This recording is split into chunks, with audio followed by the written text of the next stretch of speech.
Bonjour à tous et bienvenue pour cet épisode numéro 445 du Basket Lab, le laboratoire du jeu. Et aujourd'hui, la suite de nos bilans avec une des dernières équipes, les New York Knicks. Bilan des Knicks 2025 aujourd'hui avec Baptiste du NBA Dreamcast Show. Et puis comme d'habitude, pour soutenir le podcast, iTunes, Spotify, YouTube, petit like ou petites étoiles. Bienvenue dans le Basket Lab.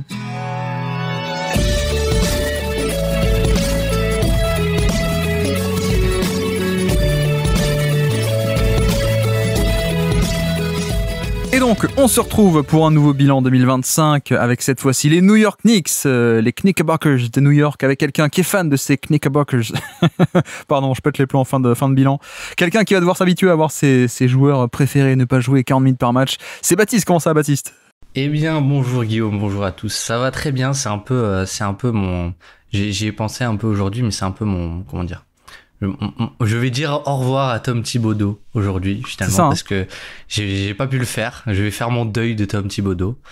Et donc voilà, quoi. J'ai beaucoup de stats, beaucoup de choses à dire. J'espère qu'on va pas trop exploser le chrono, mais non, sinon ça va. Est-ce que t'en as aussi surtout sur PJ Tucker? C'est ça qui m'intéresse. En fait, il y a des joueurs sur lesquels t'aimerais bien avoir des stats, et c'est compliqué. Et PJ Tucker en fait partie, pas comme Dadier aussi, enfin, en fait, tous ceux qui ne sont pas le 5 majeur, mais bon, bref, à peu près, quoi. Je pense que PJ Tucker sera un peu le trivia quiz d'ici la fin de décennie ou dans 10-15 ans, dire... Attends, PJ Tucker, il a joué aux Knicks. Ce serait, à mon avis, ça va être un peu ça. Mais ouais. Bon, Baptiste du NBA Dreamcast Show, on va dire au revoir à Thibodeau aujourd'hui ensemble. Tu es fan des Knicks également, donc cette équipe te tient à cœur. Tu as coiffé au poteau FD cette année pour faire les Knicks, faut bien le dire. Quoique, en fait, non, c'est juste lui qui était en hibernation jusqu'à à peu près fin juillet ou mi-août, donc il a pas pu se battre. Mais t'es content de retrouver un peu tes Knicks. C'était une des premières fois, je crois que la première fois, donc t'es venu sur le Basket Lab sur un bilan des Knicks. C'est tout à fait ça, ouais. Tout à fait ça. C'était l'année de grâce 2023 avec Emmanuel Quickley, Quentin Grimes, Mitchell Robinson qui avait fait une bonne année, Hartenstein, on avait parlé d'Hartenstein, je me souviens, mais ouais, c'était la première fois. Et ben j'avais bien stressé, je me souviens, je le dis maintenant, j'avais bien stressé avant cet enregistrement, mais je m'en souviens très très bien. Est-ce que quand on prépare une équipe pour un bilan, quand c'est sa propre équipe, c'est moins long ou c'est plus long parce qu'on veut parler de plus de choses que quand tu prépares genre les Blazers ou les Rockets? C'est moins long parce que tu te regardes pas de film forcément. Par exemple, ouais, les Blazers, tu te regardes tous les tirs ou toutes les assists de Klingan, tous les tirs de Scoot Anderson, etc. Mais non, en général, c'est un peu plus structuré. Le choix est ok parmi il y a à peu près 20 stats que j'ai, lesquels je prends. Mais non, c'est un peu moins long. Non mais je te comprends, moi je suis pas fan des Bucks, tu sais, et quand j'ai préparé le podcast sur les Bucks, j'ai dû me retaper toutes les assists de Gary Trent Jr. Ça m'a rajouté au moins 30-35 secondes de préparation au podcast, c'était infernal. Et après t'as eu quoi en plus après tous les contres de Kyle Kuzma, un truc comme ça, donc ça c'était... Ouais c'est ça, ouais, ça doit être un truc comme ça, ouais, exactement. Bref, donc aujourd'hui les Knicks, les New York Knicks dans nos bilans 2025, donc le format bilan équipe par équipe à travers le format des 10 stats de la saison, des stats intéressantes ou des stats un peu prétexte pour parler de plein de petits sujets à propos des New York Knicks aujourd'hui. Je peux te lancer sans plus tarder. Quelle est ta première stat du jour à nous présenter pour ces New York Knicks 2025 ? Alors, comment prendre le problème ? On va prendre plus 4,1. Ouais. Plus 4,1 et pour moi c'est un peu le sujet qu'on a un peu spoilé en intro malheureusement, mais le sujet de ces Knicks 2025 c'est tout simplement le net rating du 5 majeur, le fameux 5 majeur, Jalen Brunson, Josh Hart, Mikal Bridges, OG Anunoby, Karl Anthony Towns, qui a joué 1900 possessions ensemble, et plus 4,1, bah, ce 5 majeur qui t'a coûté très très cher en assets, Mikal Bridges, Karl Anthony Towns, on va pas y revenir, OG Anunoby, le contrat, etc. Bah, c'est censé être un peu ta locomotive, on va dire, la line-up qui te fait booster tes ratings, etc., etc. Finalement, plus 4,1, bah c'est 51e centile. Donc en fait, ton 5 majeur, il est pas mauvais, mais en fait, c'est une line-up moyenne de NBA. Et c'est un peu un problème pour moi. C'est un peu un problème qui est résumé assez rapidement. Et si je ne dis pas de bêtises, je crois même que... Alors, en playoff, c'est un tout petit échantillon. Mais ce 5 majeur, voilà, il a un net rating négatif pendant les playoffs, moins 3,2. Donc voilà, c'est un peu par là que je voulais commencer, par ce 5 majeur, dont on attendait beaucoup. Personnellement, moi j'attendais beaucoup aussi, même si il y a eu des discussions. Thibodeau, il a dit que c'était pas ça vraiment le 5 majeur, c'était avec Mitchell Robinson. Toujours est-il que t'as quasiment 2000 possessions ensemble et t'as un net rating qui est pas si ouf en fait.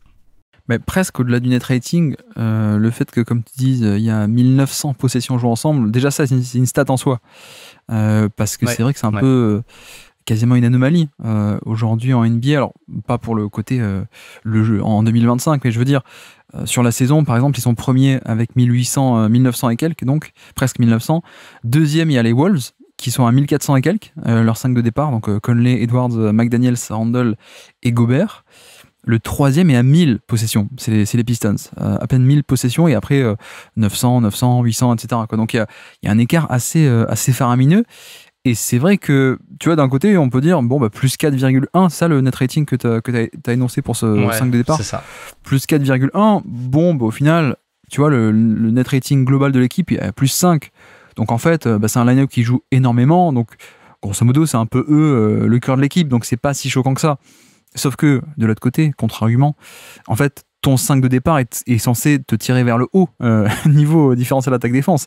Et t'es pas censé avoir ton meilleur line-up qui a justement le net rating global de l'équipe. T'es censé avoir une machine qui va carburer et tirer vers le haut, pendant que d'autres line-up beaucoup plus moins bons, avec pas les titulaires, etc., vont être moins performants et donc te tirer un peu plus vers le bas. Et donc c'est un peu là-dessus où en effet il n'y a pas ce côté machine de guerre, quoi. C'est un line-up qui fonctionne mais qui est entre guillemets juste moyen, comme tu dis aussi, parce qu'il y a des compromis en fait dans ce line-up. C'est ça. Tu me lances une perche que je vais saisir, mais en fait avec ce 5 majeur, t'as le problème de la défense déjà.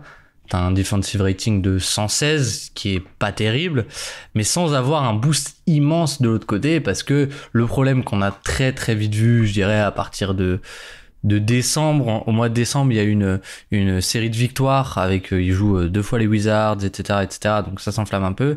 Et juste après, en fait, t'as toutes les équipes qui commencent à mettre leur roamers sur Josh Hart, avec Wemby à Noël, etc., etc. Et même si les Celtics l'avaient d'ailleurs fait aussi dès le premier match de la saison, en fait. Hein, tout le monde l'a fait au final. Le match d'ouverture de la saison, voilà, tout le monde l'a fait. Et mais je veux dire, même les mauvaises équipes ont commencé à le faire à ce moment-là. Ouais. Et même avec pas forcément un roamer d'élite, mais juste ton intérieur, ton pivot défensif sur Josh Hart. Et finalement, bah, t'as une attaque qui... On en a déjà beaucoup parlé aussi en faisant le bilan des playoffs ensemble, je crois. Mais finalement, t'as un spacing qui est un peu annulé. Alors, il n'y a pas que Josh Hart, il y a aussi, bah, je pense, la façon de jouer qui est très... pick and roll centré, et donc finalement Josh Hart il est très très peu utilisé, tu vois, dans par exemple comme sur certaines séquences peut l'être un Gary Payton aux Warriors, ou des joueurs comme ça que t'arrives à faire vivre par du mouvement. C'était pas le style des Knicks. Et même au-delà de Josh Hart, bah finalement Mikal Bridges, OG Anunoby, c'est pas des shooters à énorme volume à 3 points, et même OG Anunoby était parfois un peu délaissé pour faire des stunts, etc. Et donc bah, finalement t'as une attaque qui on en attendait énormément, elle est bonne, mais t'as pas une line-up qui encore une fois te tire extrêmement vers le haut, même de ce point de vue là, quoi. Cela dit, c'est pas les pires. Hein. Si on fait un peu le point là sur les gros line-up de NBA, j'ai pris plus de 600 tentatives plus de 600 possessions, des formations professionnelles. Réflexe de dire plus de 600 tentatives.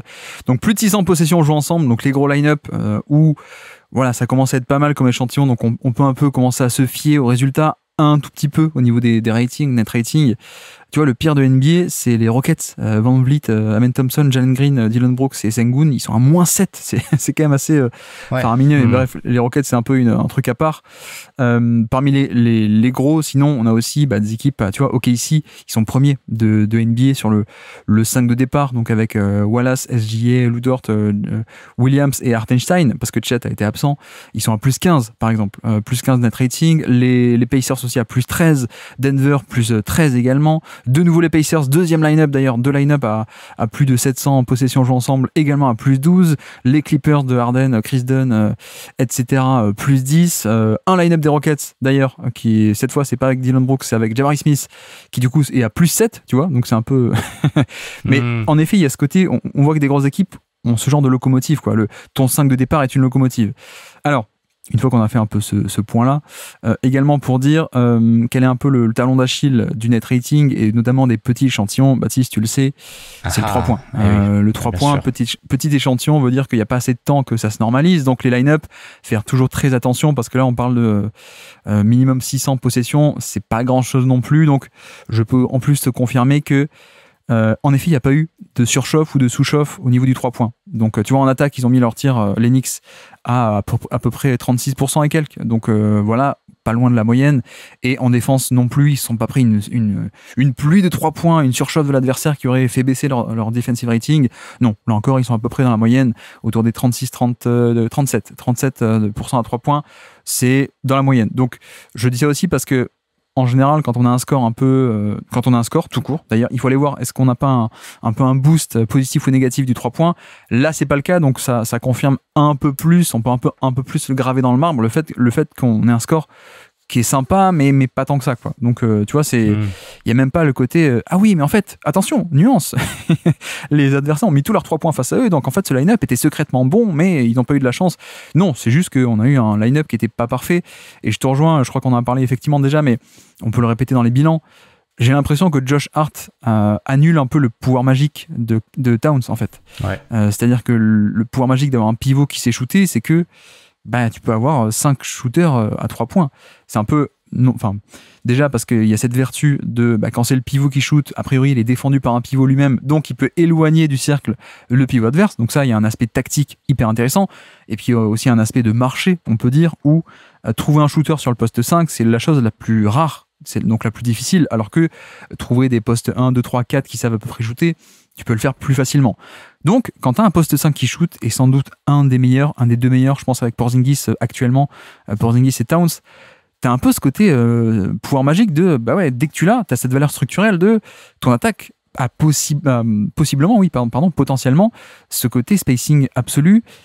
Et le problème, c'est qu'on l'a pas, parce que tu as un contre-pouvoir, quoi. Tu as le côté Josh Hart qui va être un non-shooter, qui vient totalement neutraliser ce qui pourrait être ton super pouvoir du spacing maximum et total.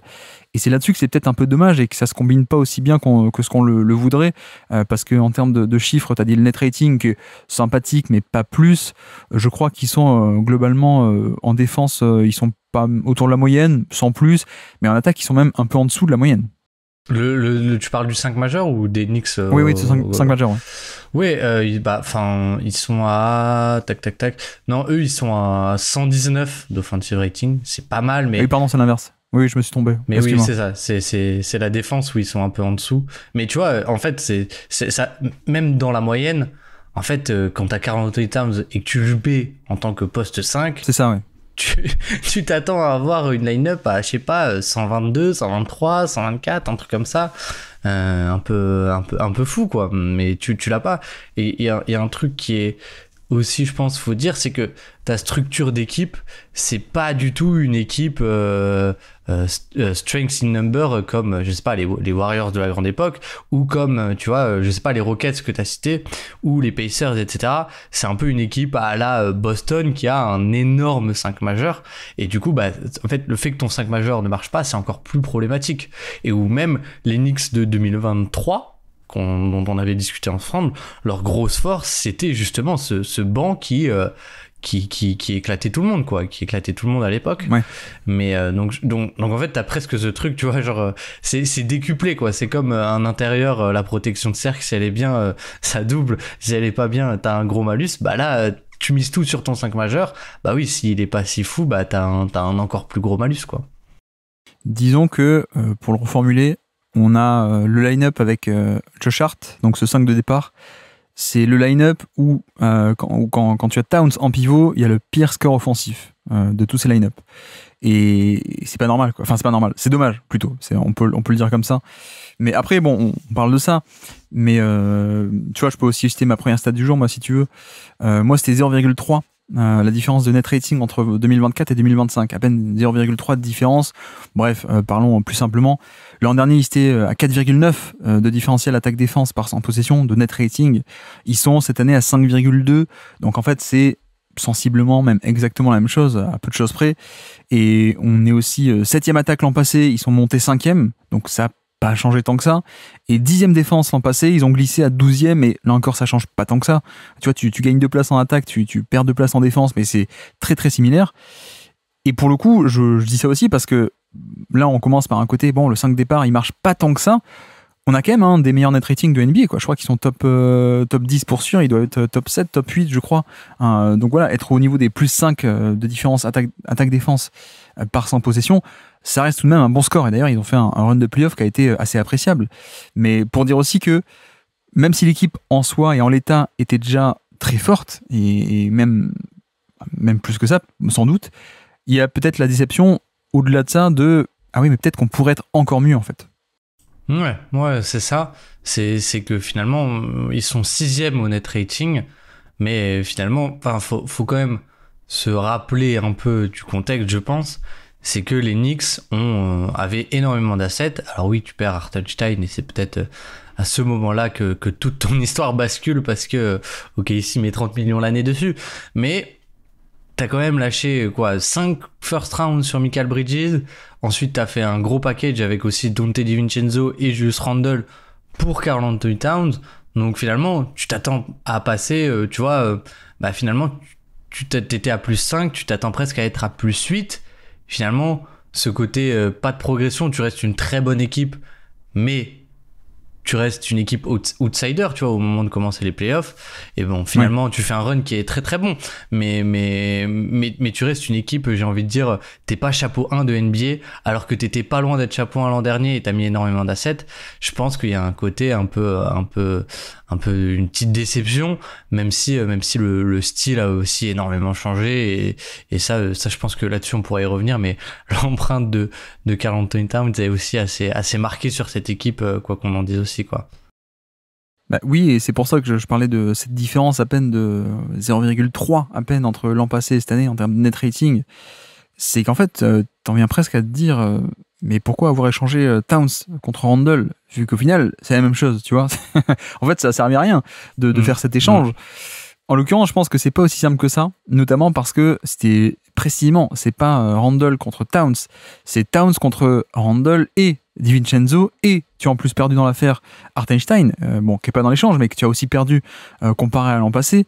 Mikal Bridges arrive, mais c'est quand même pour moi plus un élément un peu plus neutre, on va dire, en termes de par rapport à l'identité de l'équipe, etc. En termes de tactique, il est très bon, il n'y a pas de souci, mais donc c'est aussi pour ça que je pense que ce serait un peu réducteur de dire bon, finalement t'as changé Randle par 4, mais ça change rien au niveau du résultat final. T'es encore 5e ou 7e en attaque, t'es encore en défense à peu près au même niveau. Il y a quand même des différences, il y en a notamment en termes de style de jeu, plutôt que niveau. Il y a un peu moins de rebonds offensifs. Eux qui étaient un peu les rois du jeu de possession, ils étaient premiers depuis X années, ils ont glissé à 10e, ce qui paraît assez normal, puisque plutôt que d'avoir Randle sous le panier pour des rebonds, tu as 4 dans le périmètre, donc un peu moins bon de ce côté-là, mais aussi l'avantage c'est que tu as aussi un peu moins de turnover, pour le coup, que tu avais avec époque Randle, donc tu économises des possessions de ce point de vue-là, tu vois, ce que tu ne grattes pas en plus au rebond offensif, tu l'économises presque au même niveau, au niveau des paires de balles. Tu fais aussi moins de lancers francs qu'à l'époque de Randle, mais ça paraît aussi un peu logique. Par contre, ton adresse, pour compléter un peu les four factors, donc rebond, turnover, lancer franc, et donc le 4e, c'est l'adresse. L'adresse a augmenté. Donc tu rentres tes tirs beaucoup plus et beaucoup mieux. Et ce qui fait que voilà, tu es devenu 5e meilleure attaque de NBA.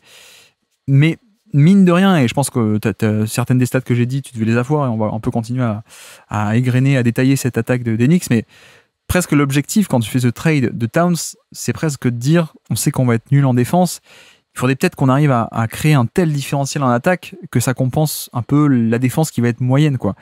Et là, le fait est que, ok, t'es top 5. Est-ce que avec Brunson, un des meilleurs porteurs de balles de NBA, et Kat avec ce super pouvoir du poste 5 qui shoot, est-ce que tu pourrais pas avoir comme ambition d'être plutôt top 1, top 2 attaque de NBA et créer ce différentiel plutôt de ce côté-ci, en fait? Ouais, et pour le coup, il y a un truc qui est un peu frustrant, c'est que comme tu as dit un petit peu avant, ok, 1900 possessions ensemble, le 5 majeur, mais finalement, pour trouver un 5 sans Josh Hart, donc finalement, tu vois, un peu ce truc où tu te dis, ok, bon, la défense, peut-être, on va perdre avec Josh Hart parce qu'on n'a pas Josh Hart, mais on va faire un 5, on va dire, en full 5-out. Ça, c'est quelque chose dont on a un peu parlé. Bah, finalement, pour trouver un 5 sans Josh Hart, en fait, il y en a quasiment pas, quoi. C'est-à-dire que les 1, 2, 3, 4, 5, 6 line-up les plus utilisés par Thibodeau cette année, c'est avec Josh Hart. Ensuite, la 7e, c'est sans Jalen Brunson. Donc finalement, t'as toujours pas ce 5-out qu'on recherche tant. Et finalement, cette line-up Brunson, McBride, Michael Bridges, OG Anunoby et Karl Anthony Towns, en fait, elle a été inexistante. Et donc, t'as même pas eu... T'as moins de 100 possessions ensemble, je crois, si je dis pas de bêtises. Et finalement, du coup, ça montre... non, si, t'as moins de 100 possessions ensemble. Ça montre juste que, en fait, tu n'as jamais eu cette carte du 5-out complet qui a été joué. Ouais. Et ça recoupe un peu avec ce qu'on a dit. C'est-à-dire que c'est bien, mais finalement, peut-être que le meilleur moyen, ça aurait été de faire... vraiment encore plus, ou en tout cas d'avoir une vraie line-up où t'as un vrai 5-out. Et finalement, comme dit, on l'a jamais eu. Et même en playoff, on l'a quasiment pas eu. Je suis en train de regarder donc les line-up les plus utilisés côté New York. Pour trouver le premier line-up où il y a Towns mais pas Josh Hart, déjà c'est 106 possessions jouées ensemble, non 116 pardon, 116. Il n'y a pas Josh Hart mais il y a Achua. Donc t'as pas non plus, t'as même pas le spacing ici non plus, quoi. Donc ouais. Mais voilà, on commence par ça, on commence par un peu négatif, alors que on le rappelle, voilà, ils sont quand même à plus 5 de net rating, c'est un très bon score. C'est juste que peut-être que l'ambition ou certains espoirs auraient été de dire ne pas stagner à plus 5 est un très bon score, top 10, mais essayer d'aller gratter le top 3 de NBA, et ça on l'a pas eu. Voilà, on peut le résumer un peu comme ça.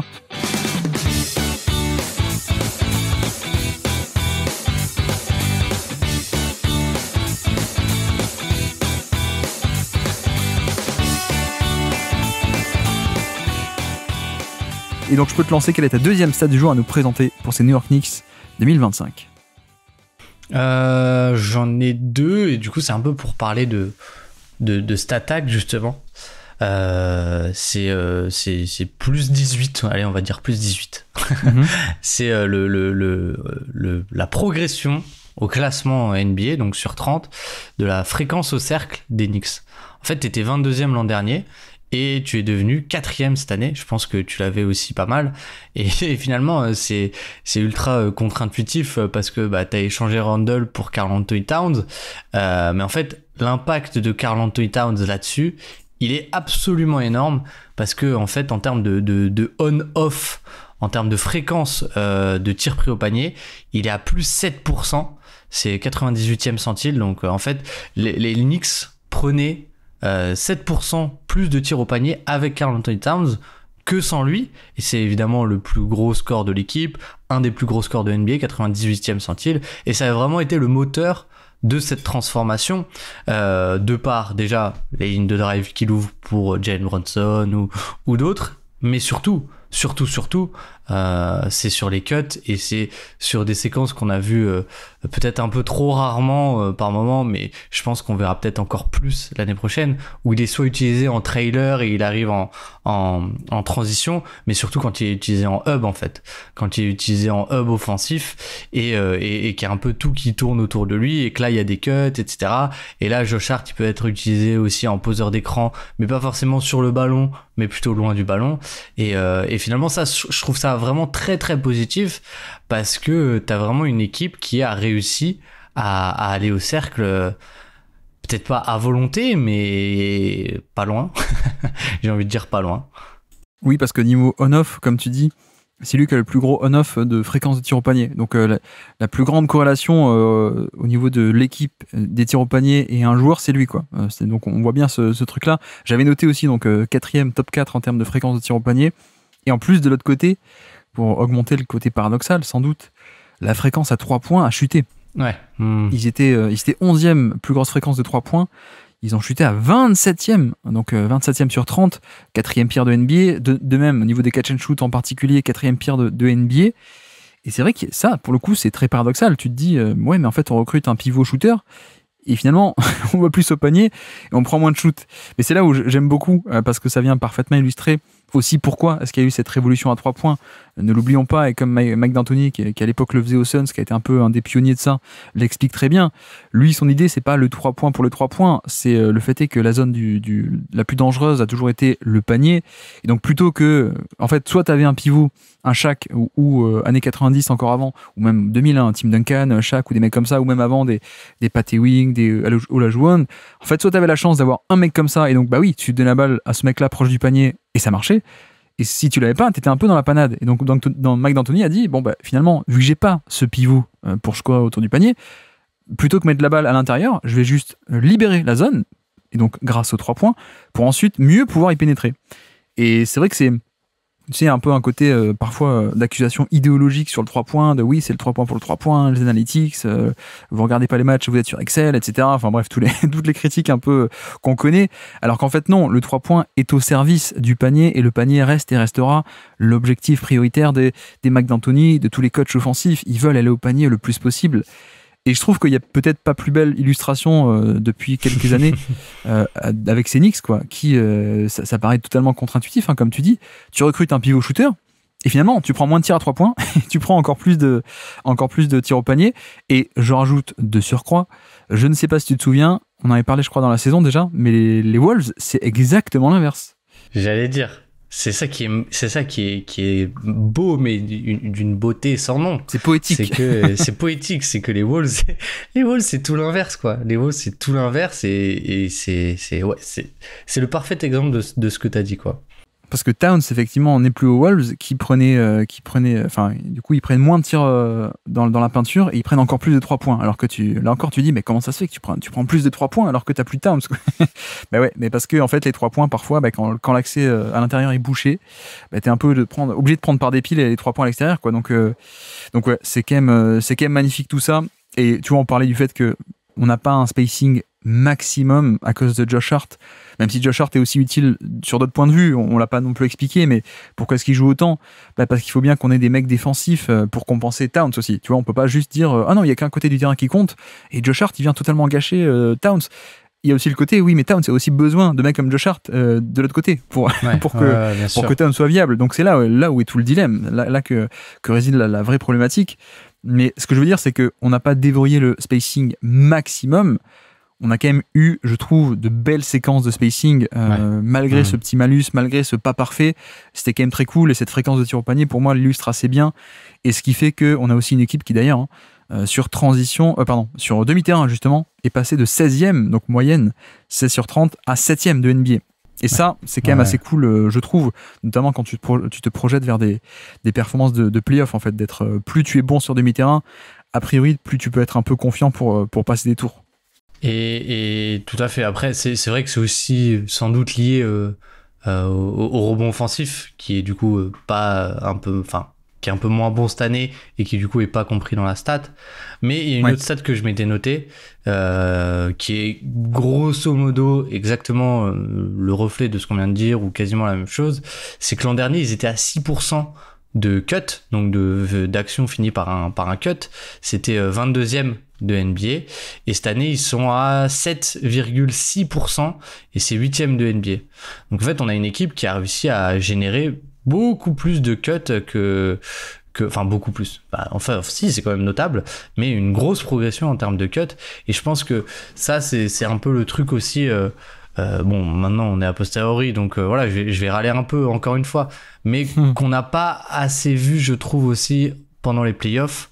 C'est-à-dire que pendant les playoffs, Thibodeau, il a un peu encore plus resserré le truc autour de Jalen Brunson, comme il aime bien faire, et peut-être à raison, Mais en tout cas, c'était vraiment une attaque où tu avais beaucoup moins ces fameuses séquences dont on discute, tu vois, avec ce beau spacing, ce Karl Anthony Towns qui a la balle et Jalen Brunson qui commence peut-être un peu plus off-ball. Il y avait des séquences qu'ils aimaient bien faire. C'était en fait tout simplement un espèce de horns, mais inversé. C'est-à-dire que c'était Karl Anthony Towns qui avait la balle, et en fait, les deux poseurs d'écran, c'était souvent Josh Hart et Jalen Brunson, et là, t'avais souvent Jalen Brunson qui recevait un premier écran de Josh Hart, et qui après remontait avec Karl Anthony Towns, et alors là, Josh Hart, il peut glisser l'écran et aller au panier, et ça, c'était des séquences très cool qu'on a beaucoup moins retrouvé en playoff. Alors c'est pas un horns exactement, mais j'ai plus le nom du système qui jouait beaucoup, désolé, mais voilà, j'ai essayé de l'illustrer avec mes mots. Non mais alors le truc intéressant aussi, on l'a même pas dit, mais une fois qu'ils sont au panier, ils sont pas si efficaces que ça en plus. Paradoxalement, je sais pas, mais ils sont 19e efficacité offensive de NBA au panier. 19, tu vois, bon, c'est pas génial quoi. Pareil sur les cuts. T'as parlé des cuts, ils sont dans la moyenne, 40e centile, donc mieux que 40% des autres équipes. Donc voilà, en plein milieu de tableau. Sauf que le pouvoir des tirs au panier, c'est dans la fréquence et c'est dans le fait que en soi, ce sont des tirs extrêmement rentables. Donc en fait, vaut mieux ne pas être efficace, mais prendre plein de tirs au panier, parce que même quand t'es pas efficace au panier, tu es efficace par rapport presque au reste du jeu, quoi. J'exagère un peu volontairement, mais on est quand même pas loin, quoi. Tu vois, être mauvais au panier, c'est être à quoi? Ils sont à combien au panier? Ils sont à 66%. Ils sont 19e sur 30. Ouah, 66%. D'accord, mais sauf qu'ils ont échangé des tirs à mi-distance qui étaient en moyenne en proba attendu à 40 ou 45%, et ils ont échangé pour des 66 au panier, quoi. Donc en fait, l'opération est hyper rentable. Donc c'est là-dessus où ça marche, et ça marche bien, et que l'attaque est meilleure qu'avant. C'est parce que tu as cette fréquence, surtout au panier, qui est hyper intéressante. Un peu le pouvoir des maths, hein, pour le coup. Et pareil pour les cuts, comme tu t'en parlais. Donc j'ai dit, ils sont 40e centile. Le score des cuts dans le 40e centile, c'est quasiment 1,3 points par tir, 1,30. La moyenne NBA au général d'offensive rating, elle est autour de 1,15, tu vois. Donc on est... en fait, même quand t'es moyen sur cut, c'est un tir qui est fantastique à obtenir. Donc presque, c'est pas si grave que ça, quoi. Donc le pouvoir, encore une fois, de la fréquence des tirs au panier, qui est sans doute plus important et plus intéressant que l'efficacité en général, on va dire, il y a des exceptions, mais en général, tiens, vu qu'on parle un peu de l'attaque, poursuivant, je peux caler ma deuxième et on continue un peu de parler de ça ensemble si tu veux. Moi, j'avais 1,13, c'était les points par possession, mais sur rollman, sur les possessions où c'est le poseur d'écran qui reçoit la balle et qui score. Donc ça peut être à la fois pick and pop, ou alors pick and roll. Vraiment, je pose l'écran et après, soit je vais au pick and pop, soit je vais au pick and roll. Tous les rolls, on va dire, pas que roll au panier. Et donc, c'est 9e de NBA et c'est top 10. Hein, top 10 en efficacité au niveau des rolls au panier. Par contre, là, c'est un peu l'inverse de ce que je viens de dire. C'est 4e pire fréquence de roll de NBA. Donc, c'est seulement là, ils sont 27e sur 30, la 27e équipe qui prend le plus de tirs par le poseur d'écran qui roule ensuite soit au panier, soit en pick and pop. En l'occurrence, le problème pour moi est un peu là, c'est-à-dire que c'est principalement du pick and pop, on va pas se mentir, parce que Towns il va pas forcément rouler au panier comme un big vertical ou explosif, il peut le faire un peu, mais c'est pas son jeu. Et du reste, on a aussi parlé du fait que tu as Josh Hart sur le terrain beaucoup de minutes, sur qui on va planquer, l'équipe adverse va planquer son pivot défensif ou son pivot tout court. Et donc le fait est que pour punir un peu cette stratégie du safety, du libéro, où l'équipe en face met exprès son pivot pour le laisser, tu lui dis vas-y abandonne Josh Hart et rôde autour du panier en bonus, pour éviter ce bonus, pour libérer la zone, le contre-move c'est tu impliques le mec au niveau du ballon. Comme ça il peut pas être en bonus, il peut pas être en second rhino, il est sur le ballon. Mais sauf que pick and roll avec Josh Hart, forcément tu as l'intérêt d'impliquer le pivot adverse, mais tu as l'inconvénient de le faire avec un poseur d'écran qui n'est pas une menace verticale, qui n'est pas non plus une menace de pick and pop, Josh Hart, mais qui n'est pas non plus un mec qui peut rouler au panier. Alors il peut rouler, il est vif, etc., mais il n'a pas les centimètres pour scorer par-dessus tout le monde, en alley-oop ou même dans le trafic, etc. Donc en fait, il y a un peu ce côté décevant peut-être, on va dire, et je rattache un peu le truc au panier où, même sur les cuts, ils en font beaucoup plus, mais ils sont pas géniaux. Il y a pas cette force de frappe au panier. Il y a pas, peut-être il manquait un Mitchell Robinson, hein, peut-être tu me diras, ou un bon Mitchell Robinson, pas blessé. Oui, tu vois, ça manque un peu de punch au panier, je trouve. C'est un peu t'as perdu ce punch. Et de l'autre côté, dire qu'à l'inverse, au niveau des... Non, pas à l'inverse, mais pour compléter le pick and roll, les porteurs de balles aussi, ils sont premiers de NBA par contre, sur l'efficacité sur le porteur de balles de pick and roll. Donc c'est beaucoup de Jalen Brunson évidemment, et ils en font pas non plus des tonnes en termes de fréquence, des tirs pris en fin de pick and roll. Mais je voulais aussi parler de tout ça pour donc enchaîner sur le côté, le tranchant qui manque peut-être en termes de présence au panier, mais aussi, en fait, quid de la création secondaire en temps de Brunson, qui a été aussi la problématique offensive de cette saison, je trouve. Je sais pas ce que t'en penses. Ouais, bah, je pense que sur le côté création, finalement, le joueur qui créait du jeu quand il n'y avait pas Jalen Brunson, c'était Mikal Bridges. C'était Mikal Bridges. Et là-dessus, il y a eu des bonnes séquences. Mais en fait, c'est beaucoup de la création pour lui. Et on pourra peut-être parler de Mikal Bridges peut-être un peu plus tard, peut-être pas. Restez branchés. Oui, puis c'est frontal en plus. Hein. C'est genre, tiens un post-up, tiens une isolation et pas plus, quoi. Ouais, ou tiens, à la limite, un main à main avec Karl Anthony Towns, mais pas plus, et ça finissait souvent par un mi-distance ou par ce genre de choses. Il n'y a pas de passing, il y a pas ce genre de choses. En tout cas, il n'y a pas un passing génial. Et juste sur Brunson, je m'étais noté quand même qu'il était à 1,04 points par tir sur ball handler, justement. Pick and roll ball handler, pardon. Et que c'était sur les méga joueurs de pick and roll, c'était le 4e de NBA. Il y avait seulement Shai Gilgeous-Alexander, Damian Lillard et Tyrese Haliburton qui étaient devant lui. Donc c'est plutôt pas mal. Mais ouais, il y a un truc sur le rollman qui est intéressant aussi, je pense, c'est que Josh Hart, déjà, c'est un joueur si tu le sers sur son roll, faut que tu le serves sur le short roll, parce que c'est pas du tout la menace de lob, ce fameux tranchant, ouais. Je pense, ce genre de joueur qui réussit à garder une certaine pression sur le défenseur qui, on va dire, fait du drop, et avec lequel Jalen Brunson peut un peu manipuler, etc. Et du coup, ça, Josh Hart, tu l'as pas du tout. Et Karl Anthony Towns, il y a le pick and pop, mais justement, vu qu'il y a souvent l'intérieur, en fait, sur Josh Hart, il y a pas un intérieur sur Towns, et du coup, en fait, t'avais aussi le switch sur ces séquences-là, et donc ça fait que t'as eu pas tant de séquences que ça de pick and pop aussi à cause de ça, je pense, et ça explique un peu cette faible fréquence, en fait, cette faible fréquence de pick and roll rollman, quoi. Ouais, et puis pour moi, la question de la création secondaire n'a jamais été vraiment réglée dans cette équipe. Alors, Towns le faisait aussi, hein, quand Brunson partait sur le banc, c'était un peu de Towns pour l'attaque de Towns. Mais j'en parle aussi par rapport peut-être à l'an prochain pour la nouvelle attaque avec Mike Brown, où je suis assez content. Et pardon, pour finir sur le bilan 2025, c'est un peu le reproche qu'on peut faire sans doute à Thibodeau. C'est-à-dire qu'il y a eu un manque un peu de créativité tactique dans le côté où il y avait un système très héliocentrique avec beaucoup de pick and roll pour Brunson, ou beaucoup d'isolation, et voilà, tout tourné autour de Brunson. Mais je trouve que là-dessus, il n'y a pas grand-chose à dire. Pour le coup, il y avait aussi des limitations, comme on a dit, de personnel, hein, de Josh Hart, sur qui il y a un pivot, etc. Et puis, il n'y avait pas non plus des tonnes de joueurs. Tu vois, s'il avait eu un Mitchell Robinson en forme, ça aurait peut-être changé la donne. Mais sur l'attaque de Brunson, ok, pas de problème. Moi, c'est plutôt sur le côté attaque sans Brunson, où je pense qu'on aurait pu voir plus et mieux aussi, en termes de sets un peu variés. Au-delà de juste, un post-up pour Towns ou jeu de main à main de Towns, ou juste post-up de Anunoby ou de Mikal Bridges, selon qui a le mec le plus petit sur lui, quoi. C'est un peu ce que j'ai regretté. Et de l'autre côté, donc pardon, pour passer sur l'an prochain, j'ai hâte de voir, parce que Mike Brown, c'est un mec qui, on l'a bien vu, hein, avec Sacramento, la Princeton Offense, avec beaucoup de Sabonis au poste haut, ça vient tourner autour de lui. J'aimerais bien aussi voir beaucoup plus de 5-out offense, même si on a vu pas mal, hein, mais plutôt en transition, plutôt juste Towns qui remonte plein centre et qui prend un 3 points. Mais à quel point est-ce qu'il n'y a pas plus de choses à faire aussi avec Towns balle en main sur de la 5-out offense avec tout le monde à 3 points et lui tout plein centre.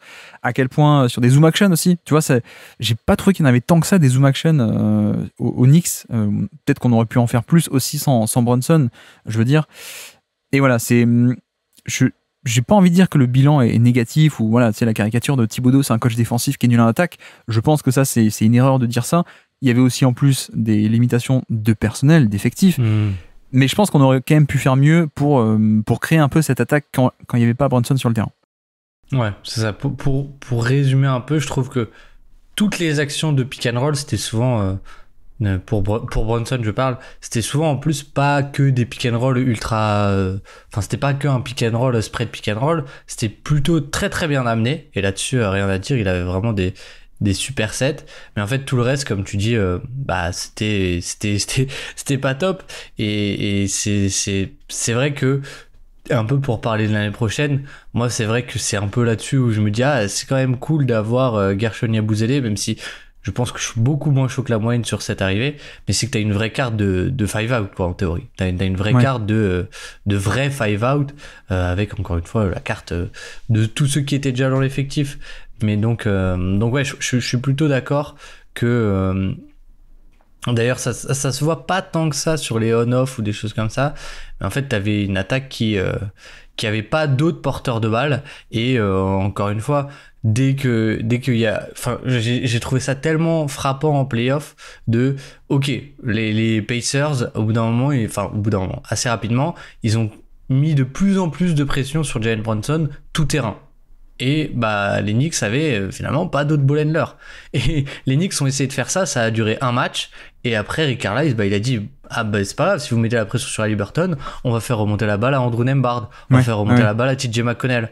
Et ça en fait, c'est ultra simple et basique, mais c'est quelque chose que les Knicks finalement, c'est des profils que les Knicks n'avaient pas, et je trouve ça assez frappant. Il y a même, là j'ai encore une image d'une possession où finalement ça finit sur Karl Anthony Towns et je crois qu'il y a 8 secondes ou passage en force, et enfin c'est des petites choses comme ça, mais je te rejoins sur le côté, il y avait pas forcément de sets très variés pour les autres joueurs qui ne s'appelaient pas Jalen Brunson, et en plus il y avait pas de profil de second blender, ou en tout cas il les a pas fait jouer. Peut-être que Tyler Kolek en est un, mais il a pas joué, quoi. Il a joué 100 minutes, quoi. Il a mis un 3 points au match 6 contre Boston, et puis voilà, quoi. Non, et puis tu vois, autre élément, moi ce que j'aime bien avec Brunson, c'est que bon, il a pu prendre un volume qu'on ne lui imaginait pas forcément, pardon, à l'époque de Dallas. Mais ce que j'aimais bien à Dallas, c'est qu'il joue à côté de Doncic et qu'on a vu que c'est pas un mec si rigide que ça. Je pense que Doncic était beaucoup plus rigide en termes de jeu off-ball versus on-ball. Autant Brunson était quand même un peu plus capable d'être utile off-ball, ne serait-ce que par le spacing un peu meilleur de catch and shoot, mais ça bouge aussi un peu, quoi. Et là, tu vois, si tu regardes un peu cette année, il y a eu un peu, il y a eu quelques possessions par-ci par-là, un peu de jeu en sortie d'écran, etc. Mais au final, je suis allé regarder les chiffres, on est à moins de 1 par match, moins de 1 possession par match, terminée en tout cas, possession terminée sur du jeu off-screen en sortie d'écran. On est même à 0,7, autant dire que c'est dans le 85e, 90e plus gros total de NBA à peine, tu vois. Et je pense qu'un profil comme Brunson, je te dis pas qu'il va être premier de NBA à 4 par match, comme Curry ou quoi que ce soit, mais je pense qu'on pourrait sans doute tirer un peu plus vers le haut. Tu vois, quand je vois par exemple un Tyler Hero qui est autour des 1,5 ou 2, voilà, j'espérais un peu plus ce type de choses, quoi. Jordan Poole aussi qui est par là. Bon, on va pas discuter du résultat, mais Maxey aussi qui en fait quand même le double comparé à Brunson. Je pense que pour apporter encore plus de créativité, donc on a parlé de Towns sans doute post-haut ou ce genre de choses, Prince and Offense, mais pourquoi pas aussi faire bouger encore plus Brunson, ça pourrait aider. Mais là encore, à quel point est-ce que on testait aussi, parce que le set a été testé pas mal de fois, mais c'est juste que ça n'allait nulle part aussi, parce qu'il n'y a pas le spacing, etc. Donc ça n'allait pas totalement au bout, ce côté mettre en route et faire arriver, lancer en fait Brunson sur des actions. Ouais, et pour le coup, pour te rejoindre, c'est un peu... Ça paraît très triste comme bilan, mais c'est encore une fois une petite déception. C'est que si au-delà des off-screen, c'était quelque chose que je m'étais noté, mais c'est pas grave. J'ai d'autres stats. Mais c'est les tirs en spot-up. Jalen Brunson l'an dernier, 11% de fréquence, donc pas non plus dingue. 2,9 possessions par match, et en fait il est 99e centile l'an dernier. Et moi ce que je m'étais dit, c'était justement avec Karl Anthony Towns, t'auras ce truc de Towns balle en main et Jalen Brunson que tu mets un peu plus en route off ball, et en fait t'as moins de fréquence cette année, il est qu'à 10%, mais il reste 98e centile à 1,38 points par tir, et c'est des petites choses comme ça où je me dis En fait, c'est pas possible d'avoir une efficacité si énorme et de pas plus l'exploiter, quoi. Et enfin, peut-être que ça arrivera, mais en fait, j'avais espoir que ça arrive déjà cette année. En fait, c'est un peu dans ce sens-là, quoi. C'est qui un peu l'espoir de création secondaire à côté de Brunson pour l'an prochain? Bah, pour moi, c'est plus de Towns en hub offensif, quoi. C'est vraiment Towns en hub offensif, pas à plein temps, mais non, moi j'ai peu d'espoir sur Jordan Clarkson, et alors encore moins sur un backcourt Jordan Clarkson et Jalen Brunson, hein. Donc bon, là encore on a l'air pessimiste, mais on a quand même fait le positif et le négatif, hein, pour le coup. Donc le négatif, c'est peut-être ce côté bon, finalement, ça aurait pu être mieux en termes de créativité, d'inventivité tactique, etc. Le positif, on a commencé par cette attaque qui est top 5 de NBA. Pourquoi? Parce que, merci, on va beaucoup au panier. Ça, c'est élite et c'est un élément extrêmement fort. Je rappelle quand même le positif, hein, Baptiste, parce qu'on parle quand même d'une attaque d'élite et on a quand même beaucoup nuancé, entre guillemets. Donc, rappelons aussi que la base, on est passé plus vite, mais 4e fréquence de NBA au panier, c'est génial. Ça, c'est dû au spacing. Et d'ailleurs, ils prennent peu de 3 points, mais quand ils les prennent, ils les mettent. Ils sont top 10, je crois, cette année en plus en efficacité à 3 points. Donc voilà, cette attaque fait quand même de très bonnes choses également. Mais pareil, ça court pas tant que ça en transition. C'est peut-être un peu dommage, ça aussi. Tu te dis, ça pourrait aller gratter des points ici.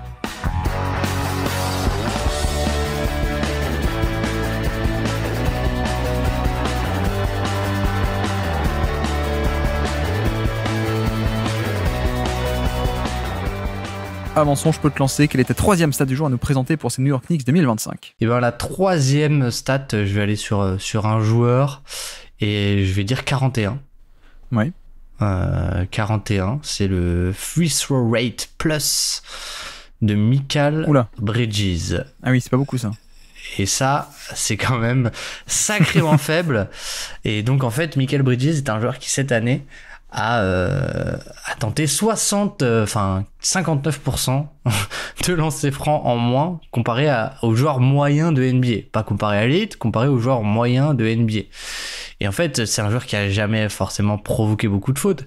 Mais déjà, si on regarde à l'échelle individuelle, bah, il était 81, 97. À Brooklyn, il a fait du 100, donc littéralement la moyenne.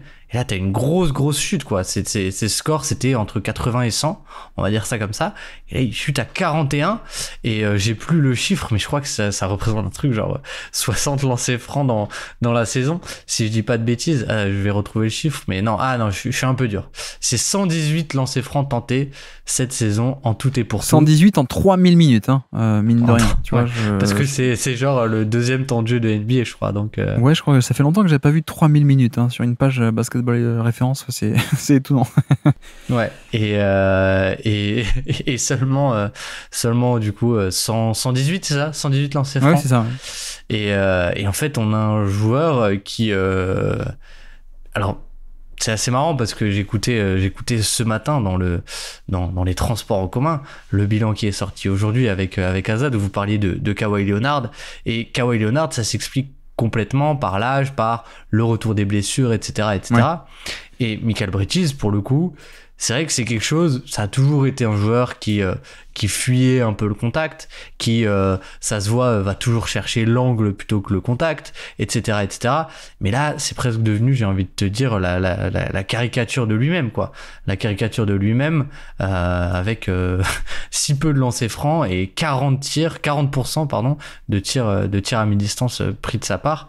Et finalement, en fait, t'as un joueur qui, c'est vraiment dommage parce que ça me faisait vraiment penser à ce que vous disiez sur Kawhi Leonard. C'est un joueur qui est ultra efficace dans toutes les zones. Il est à 76% au panier, 52% sur les short mi-distance, 49% sur les longs mi-distance et 37% sur les tirs à 3 points. Et finalement, bah, t'as un joueur qui, si je ne dis pas de bêtises, tu pourrais t'attendre à un score absolument d'élite en termes d'efficacité, et finalement t'as 101 de true shooting plus, la moyenne. Et oui, la raison presque unique, j'ai envie de dire, que c'est ce refus des lancers francs, quoi. Alors, moi le chiffre que j'avais sur lui, c'était 76 pourcentage de panier assisté, et qui est en fait son plus haut total depuis 2022, depuis son époque des Suns. Et moi je voulais le présenter tu vois, moi, plutôt de manière positive, pour le coup. Parce qu'en fait, non, mais c'est vrai.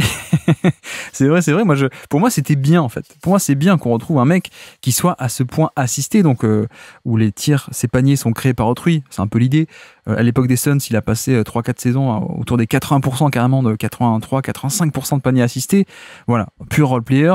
Ensuite, il y a eu la demi-saison Suns, puis Brooklyn, puis la saison à Brooklyn l'an passé, 2024. Il a un peu été testé en créateur, avec des résultats pas si intéressants que ça. Et là, on retrouve un peu le Mikal Bridges qui est, je vais pas dire autant, mais quasiment autant finisseur exclusif presque que c'était au Suns. Et pour moi, c'est quelque chose de bien, quoi. C'est un truc assez bien. D'ailleurs, on le voit bien plus spécifiquement au panier. Où l'écart au panier est plus grand que partout ailleurs, puisqu'il est de nouveau extrêmement assisté au panier. Et donc là, ça veut bien dire que, bah oui, il y a moins de drive qu'avant, il y a moins de création. C'est juste, quand tu vas au panier, c'est sur des cuts. Et donc, t'es servi par autrui. Et c'est pas de la création pure. Et je pense que, comme tu dis, alors il y a un manque de lancer franc, d'accord. Je pense aussi que, tu vois, tu dis, ouais, il est hyper efficace au panier. Oui, mais il en prend pas tant que ça des tirs au panier, donc ça affecte assez peu. Alors que de l'autre côté, une majorité de son jeu, ou une grosse partie de son jeu aujourd'hui, c'est les 3 points. Et il a été un peu, il a pas été si bon que ça à 3 points cette saison. Donc je pense que son niveau à 3 points est peut-être un peu au-dessus de son niveau actuel, où j'ai perdu les chiffres, mais je crois qu'il est à 35 cette année. Voilà, je pense que c'est plutôt un mec qu'on connaissait aux Suns entre 2020, 21, 22, quand il est bon, on va dire. Il est autour des 38, 39, quoi. Et je pense c'est plutôt ça son vrai niveau. Donc bref, quand tu prends beaucoup de 3 points, mais que tu les mets moins que d'habitude, t'as un score d'efficacité générale qui est moins impressionnant que d'habitude. Mais donc tu vois, c'est un peu, je comprends aussi ton idée, parce qu'il y a sans doute une frange des fans des Knicks, peut-être dont tu fais partie, qui peut-être espérait beaucoup plus de création de sa part, vu le prix, vu la question du prix. Mais à quel point est-ce que ça doit entrer dans l'équation ? Je pense pas tant. Je pense justement que ça recoupe pas mal avec ce que tu dis. C'est que tu savais que tu avais Brunson, Towns, etc., même Anunoby qui a des responsabilités. Et je trouve ça super positif qu'il soit de nouveau ultra assisté. Mais justement, tu t'attendais à une efficacité qui redécolle au global, tu vois, aux Suns, il est à quoi ? Plus 10, plus 17, plus 11% d'efficacité. Ouais. Et en fait, c'était des cas 101, alors qu'il est beaucoup plus assisté, etc., quoi. C'est un peu plus dans ce sens-là où tu te dis, bon, c'est vrai qu'il a mal shooté, et je pense que ça joue. Il y a eu toute cette histoire, tu sais, de la mécanique de tir. Il voulait monter son point of release, etc. Il a même mal commencé à shooter pendant la pré-saison, sur le début de saison, le match contre Boston, etc. Mais c'est plus, voilà, pour faire un peu le bilan. Pour moi, c'est plus ce côté des attentes, en tout cas d'un point de vue fan. C'est plus ce côté où, ok, super, role player, il est de nouveau beaucoup plus assisté. C'est pour ça que tu le prends, pour le remettre dans ce rôle. Mais finalement, ça tire pas tant l'efficacité, son efficacité à lui, et du coup un peu celle de l'équipe vers le haut, alors que c'est peut-être là où il y avait des choses à gratter, quoi. Et franchement, ce qui est frustrant, c'est que, enfin, il refuse des lignes de drive, mais parfois c'est sur transition. Parfois il est en transition, il y a, je sais pas, Andrew Nembhard sous le panier, et il va prendre un fadeaway en déséquilibre à mi-distance, quoi. C'est vraiment là le fan qui parle, mais c'est très très frustrant, quoi, parce que c'est un joueur qui est tellement adroit naturellement, mais qui pourrait faire tellement plus en efficacité globale, quoi. Et il l'a déjà fait. Oui. Mais c'est aussi là où on voit que on n'est pas sur la version des Nets qui créait beaucoup, mais on n'est pas totalement sur la version des Suns, tu vois, en termes de pur finisseur, je trouve, hein, parce que il y a encore le côté, on te donne des post-up parfois de temps en temps si t'as un mismatch ou voilà, ou une petite isolation, et même en termes de où est-ce qu'il va prendre ses tirs, dans quelle zone, on voit bien la différence avec Phoenix, tu vois, en termes de panier assisté, c'est pas si loin que ça, il y a quand même un peu un écart, et l'écart on le voit aussi sur le fait que à l'époque il allait beaucoup plus au panier. Notamment beaucoup de 3 points, beaucoup de paniers, globalement c'est un peu l'idée, et pas grand chose mi-distance, alors que là actuellement on est à peine à 22% de fréquence de tir au panier, et qui pour le coup est la même fréquence qu'il avait à Brooklyn quand il était censé être responsabilisé, etc. Donc ça c'est pas remonté, quoi. Et à l'inverse, on a beaucoup de tirs dans la short mi-distance, donc la zone des flotteurs, plus de tirs même dans la zone des flotteurs que sous le panier, donc c'est un peu dommage, et même beaucoup de longs tirs à 2 points qu'avant il ne prenait pas. Donc il y a un peu ce côté un peu presque paradoxal, où tu regardes le pourcentage de paniers assistés, tu te dis ah c'est cool, c'est redevenu un finisseur en grande partie, et sauf qu'en fait en creusant un peu plus tu dis ah ouais mais c'est quand même un mec qui prend des tirs dans l'entrejeu beaucoup, et qui même tu regardes les images de match, tu dis ah oui là c'est pas la création pure, mais tiens il fait quand même un dribble ou deux et puis il s'arrête à mi-distance comme tu dis, ou tiens sur le post-up il fait un fade-away plutôt que d'attaquer le contact, et pour revenir boucler la boucle aussi sur ce que tu dis par rapport au lancer franc, en fait c'est une année un peu anomalie quoi, parce que moi j'ai pas le free throw rate plus, j'ai regardé le shooting foul percentage, à quel point tu prends des fautes, à quel point pardon tu provoques des fautes sur des tentatives de tir, et là en fait il a divisé son score par 2 comparé à même aux années role player au Suns quoi, c'est-à-dire qu'il était autour des 8 ou 9% de shooting foul percentage, il provoquait des fautes sur à peu près 8 ou 9% de ses tirs, tentatives de tir, ça a chuté à 4%. Ce qui enfin ça n'arrive jamais, je crois que j'ai jamais vu ça, donc on a un vrai truc sur ce côté, refuser le contact et plutôt préférer un peu ce genre de fade away un peu dans l'entrejeu quoi, ce qui est presque un peu dommage parce que ça vient heurter totalement sa rentabilité, le fait de prendre une énorme partie de ses tirs finalement dans cet entrejeu, la partie la moins rentable du basket. Ouais, et finalement je pense que ça heurte aussi beaucoup la perception, ou en tout cas la valeur qu'on lui donne. Parce que finalement, bon, le côté défensif, je pense qu'on se rejoint et qu'on est d'accord pour dire que le côté on-ball est un peu surfait, et on l'a bien vu que c'est pas si fou que ça, mais malgré tout, c'est quand même bon, pas négatif, et surtout c'est le côté off-ball. Moi, c'est sur les stunts où il a une envergure qui est assez impressionnante, et parfois plus pour courir après des gars derrière des écrans. Là-dessus, c'est la meilleure arme des Knicks, mais finalement sur le ballon, la meilleure arme des Knicks c'était OG Anunoby.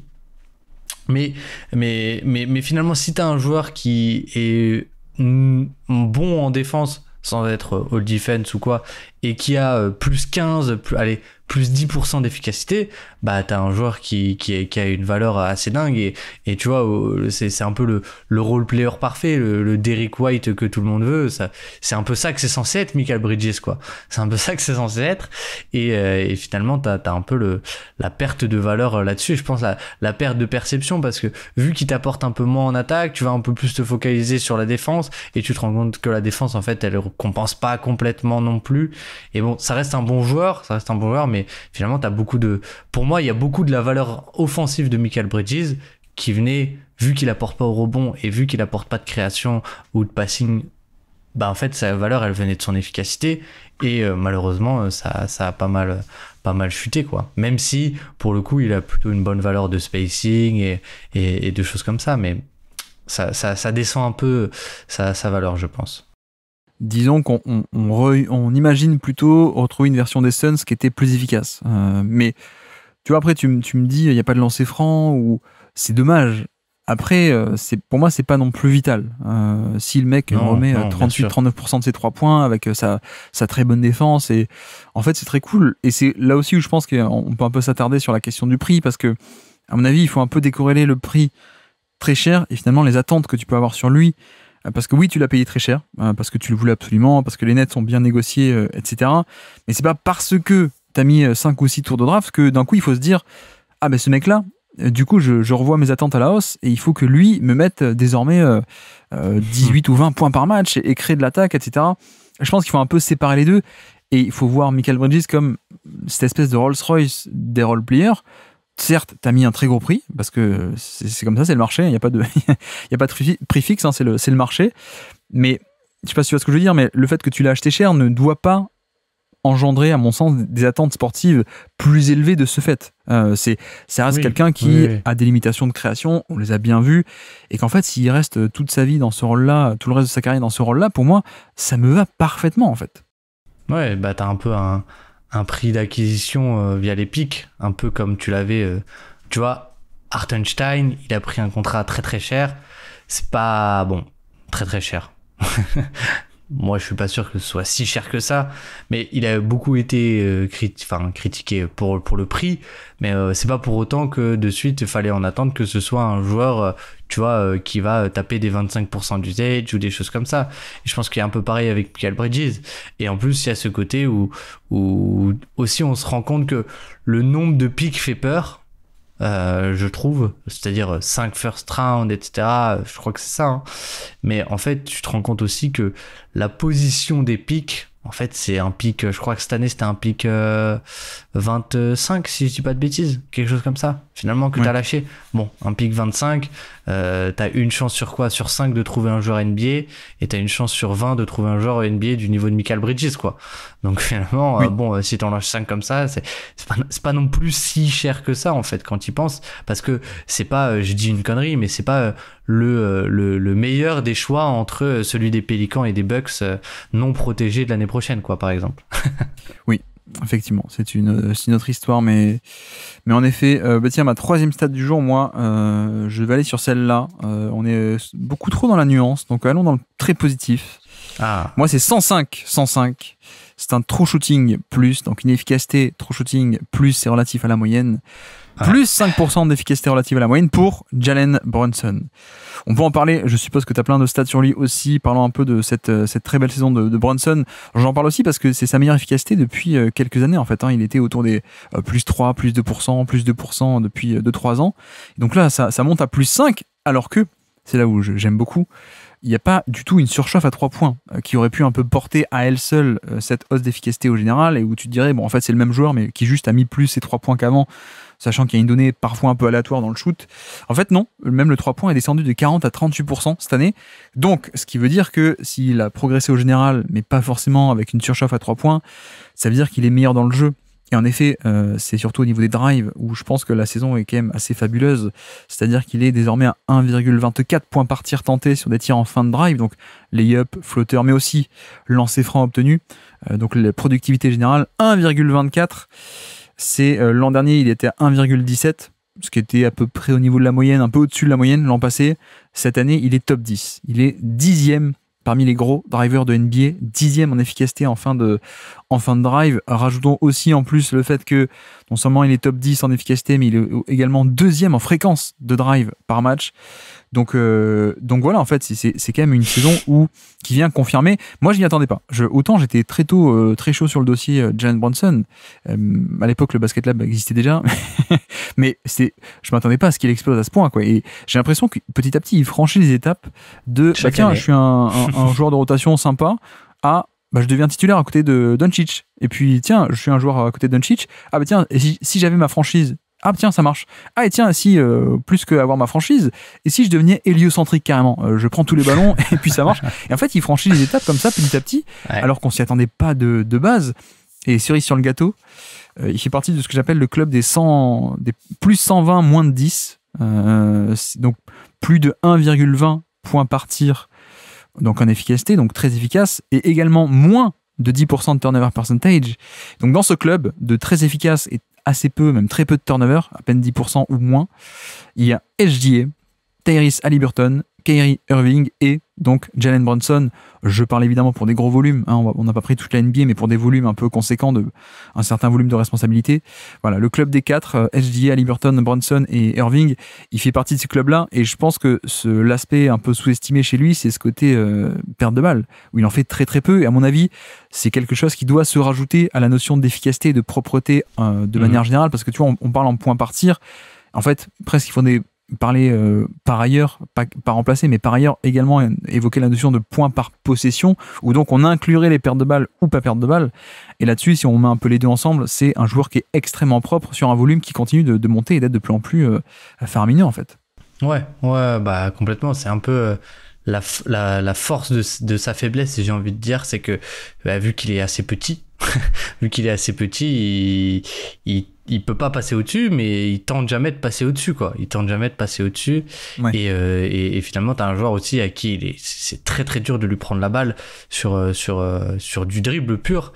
Et justement, je trouve que c'est un joueur qui, là-dessus, c'est peut-être là pour moi, là où il m'a le plus surpris cette année, où je dirais qu'il a le plus progressé, c'est sur limite sa capacité à nasher.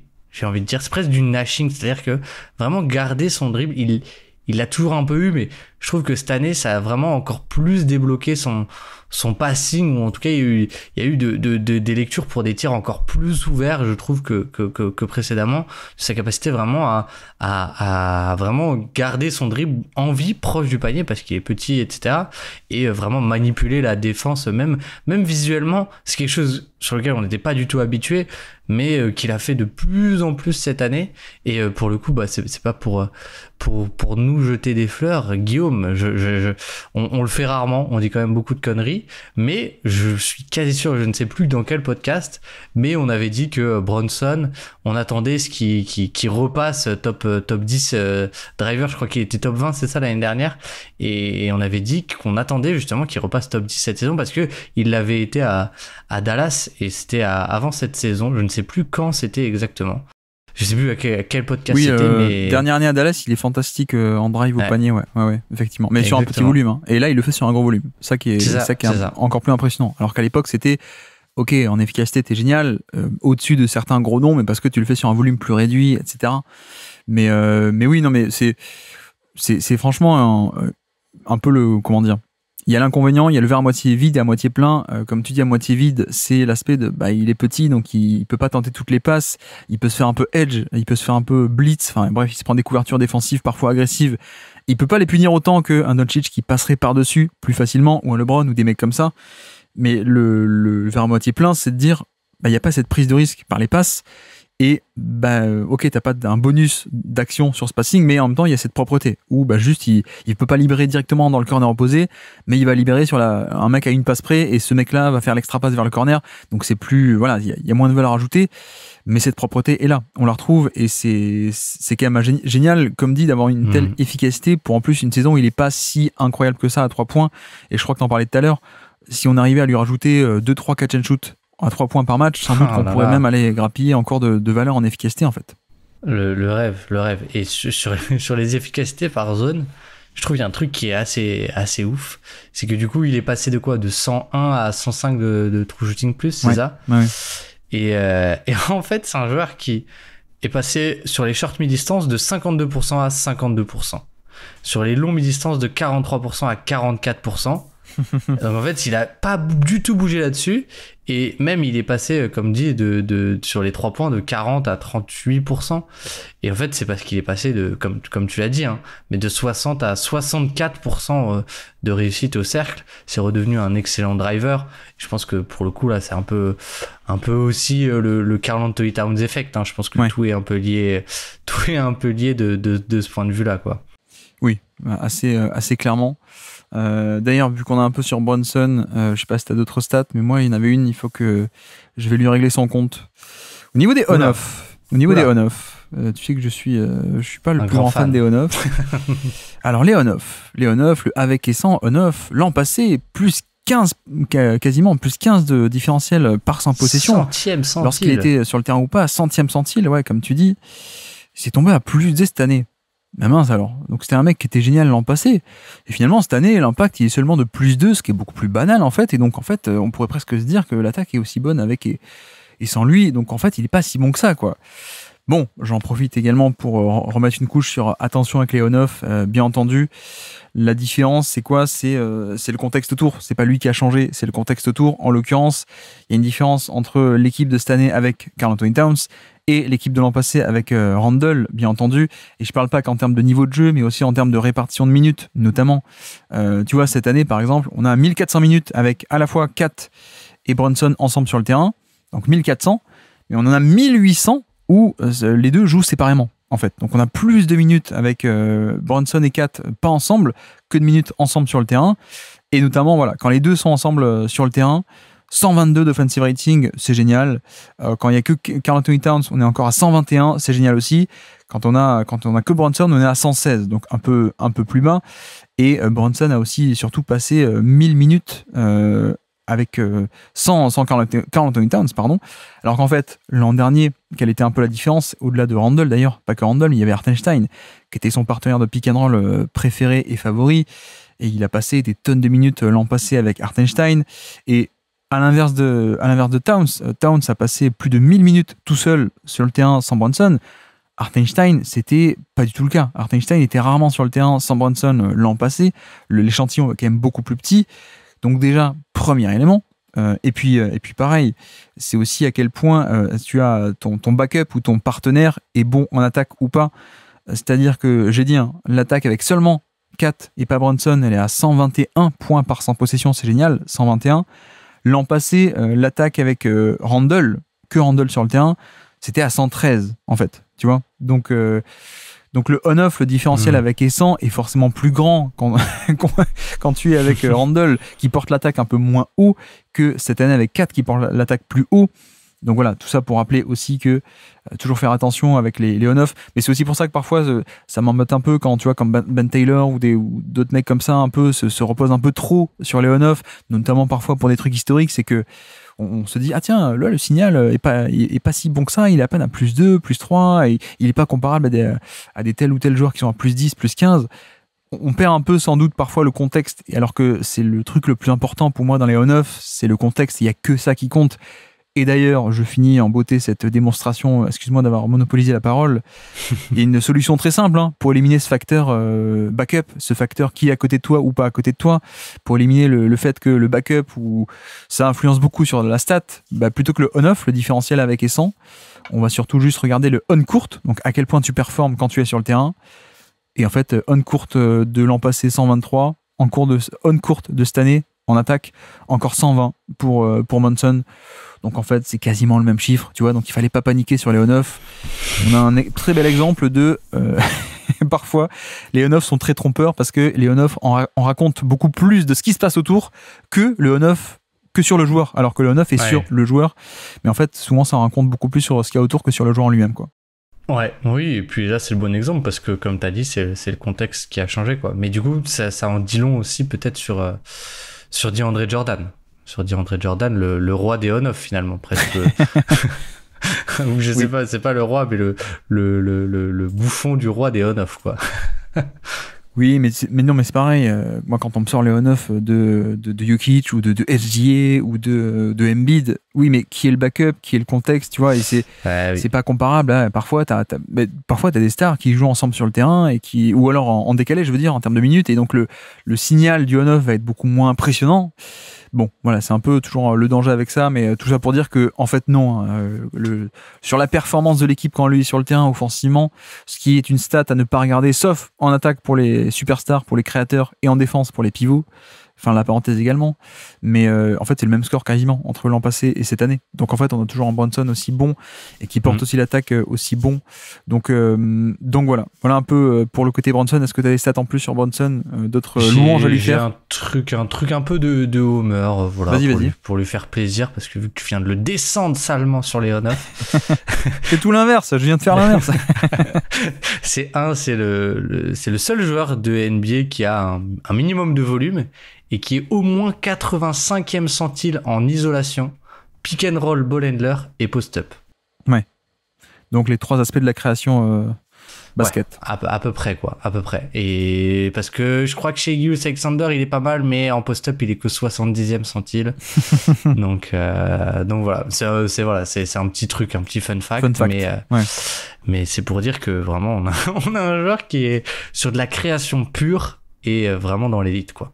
Et tu vois, d'ailleurs, on en parlait tout à l'heure sur les drives. Il fait une année 2022, la dernière à Dallas, où il est génial sur drive. Il est notamment, en fait, je crois qu'il est premier de NBA sur les tirs en fin de drive. Mais pas sur la productivité globale, sur les tirs en fin de drive, sans compter les lancers francs. Donc sur le field goal en fin de drive, il était premier de NBA. Mais au classement général, de ce qu'on pourrait appeler les points par tir ou le true shooting plus général de drive, il était un peu plus bas, il était 5-6, quoi, je crois, parce que tu avais des mecs comme Doncic qui mettaient moins leurs tirs en fin de drive, mais qui allaient chercher des points en lancer franc, etc. Et je dis ça pour ça, parce que en fait, il était aussi assez moyen au lancer franc à l'époque, en 2022. Tu vois, shooting foul percentage, 8%, c'est pas beaucoup, à peine 8%. Et le score a quasiment doublé. On est à plus de 13%.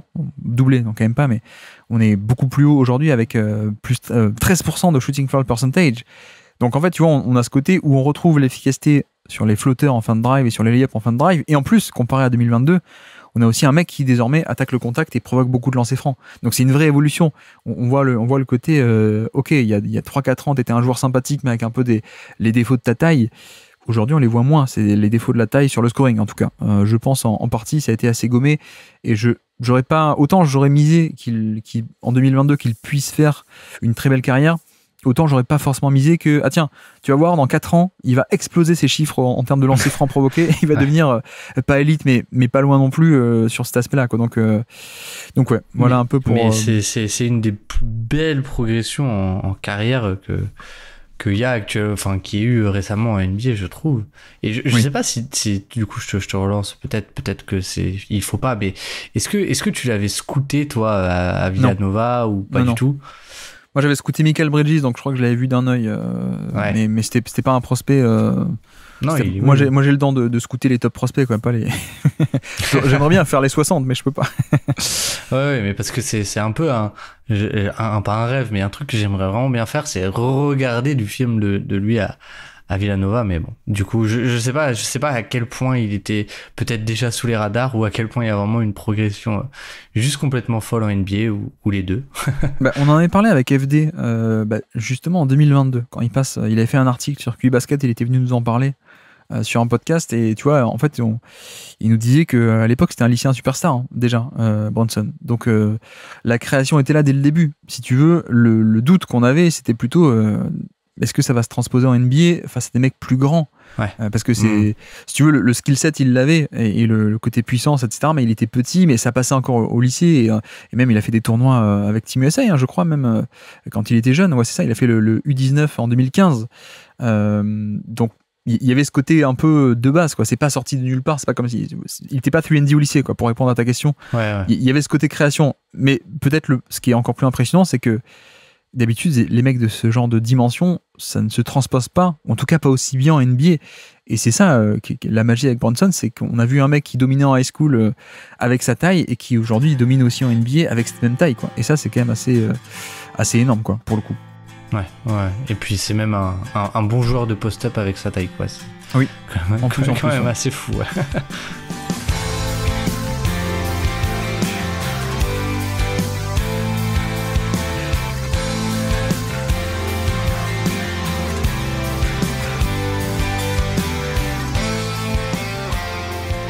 Donc je peux te lancer, quelle est ta 4e stat du jour à nous présenter pour ces Knicks 2025?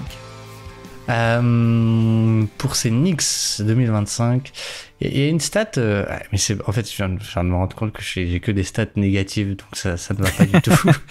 Ça c'est toujours les fans quand ils viennent sur les bilans, ils ont que des stats négatives sur leur équipe. Mais c'est une stat pour en parler, on va dire. La stat est très négative puisque c'est attends que je la retrouve évidemment, c'est 0,87. Ouais. C'est les points par tir en fin de drive de Miles McBride. Et 0,87, c'est vraiment pas beaucoup. Alors, il n'y a que 3,5 drives, c'est un peu un moyen d'en parler. C'est 3,5 drives, c'est très très peu. Mais déjà, sur ces lay-ups en fin de drive, on est à 40% de réussite. Voilà, donc on est vraiment très très bas et plus globalement on est sur un joueur qui en fait est un peu redescendu de son nuage de l'an dernier. Enfin oui et non, c'est juste peut-être qu'on voit la version finale du joueur, quoi, je pense, parce que l'année dernière il avait un peu éclos, défense du point d'attaque génial, etc. mais l'année dernière il était efficace, il était à 1,17 points par tir. Cette année il est tombé à 1,07, allez 0,8 si on arrondit, mais donc moins 10 points par 100 tirs, c'est quand même beaucoup.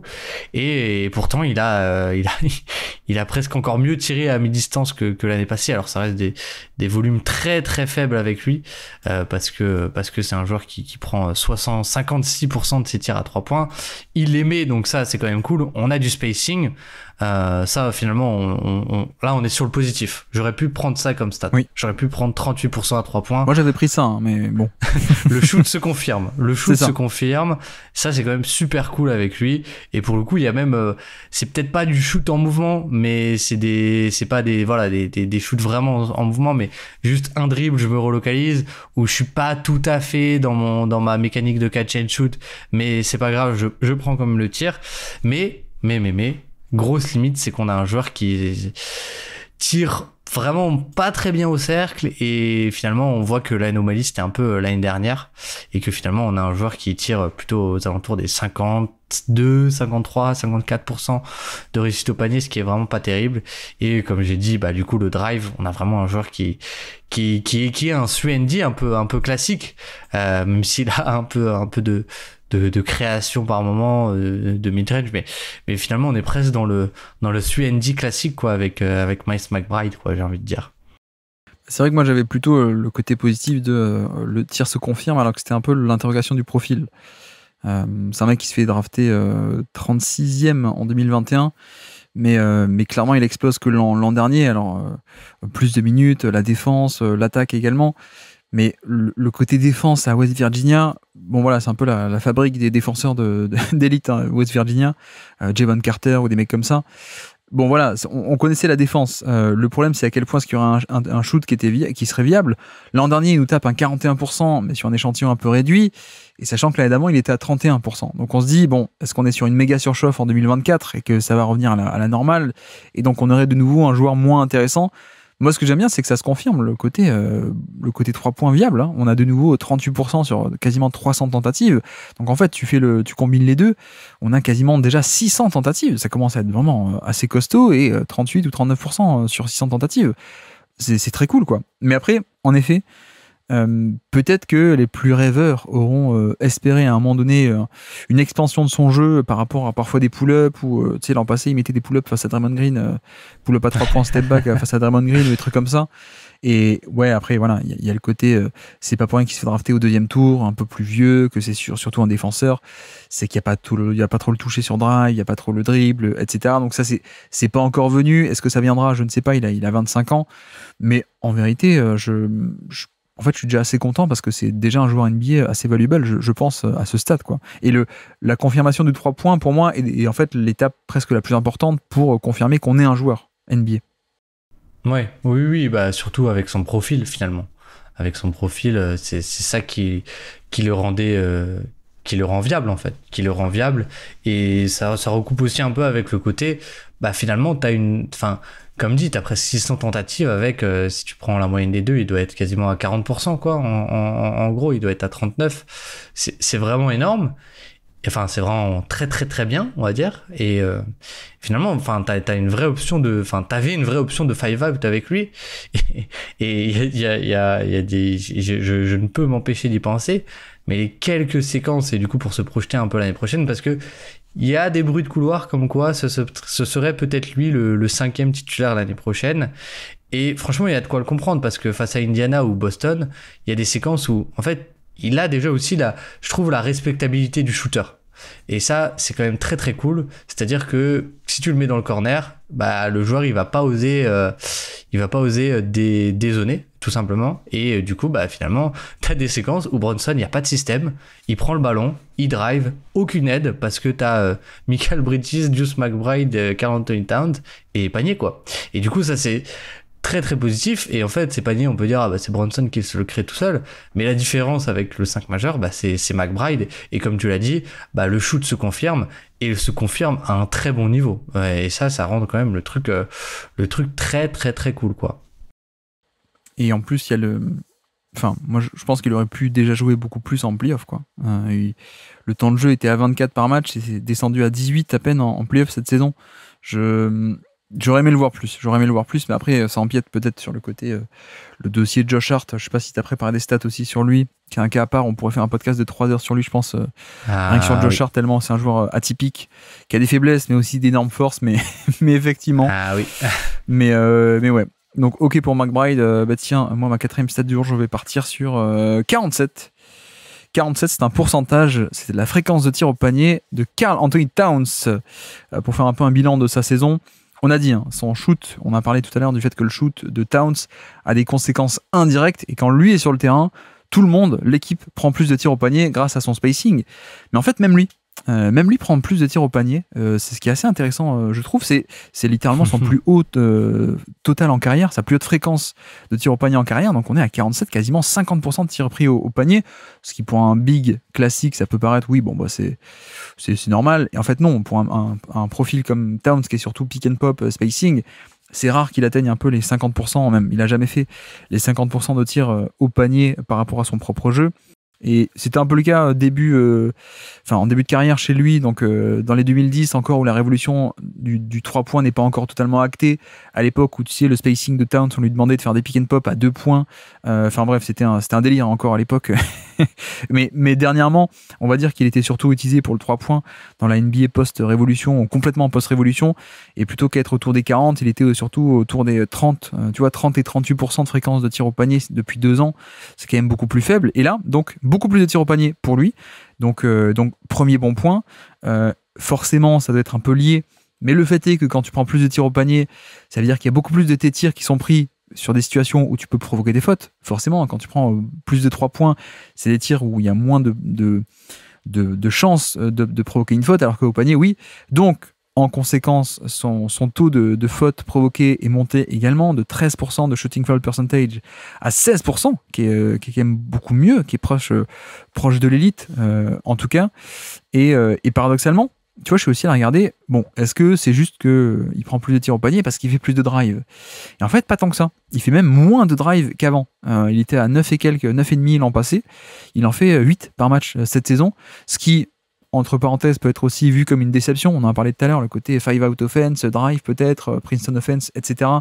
Je pense qu'il pourrait être plus utilisé en drive, mais fin de cette parenthèse. En tout cas, c'est pas le drive qui a fait que Towns a pris plus de tirs au panier cette saison.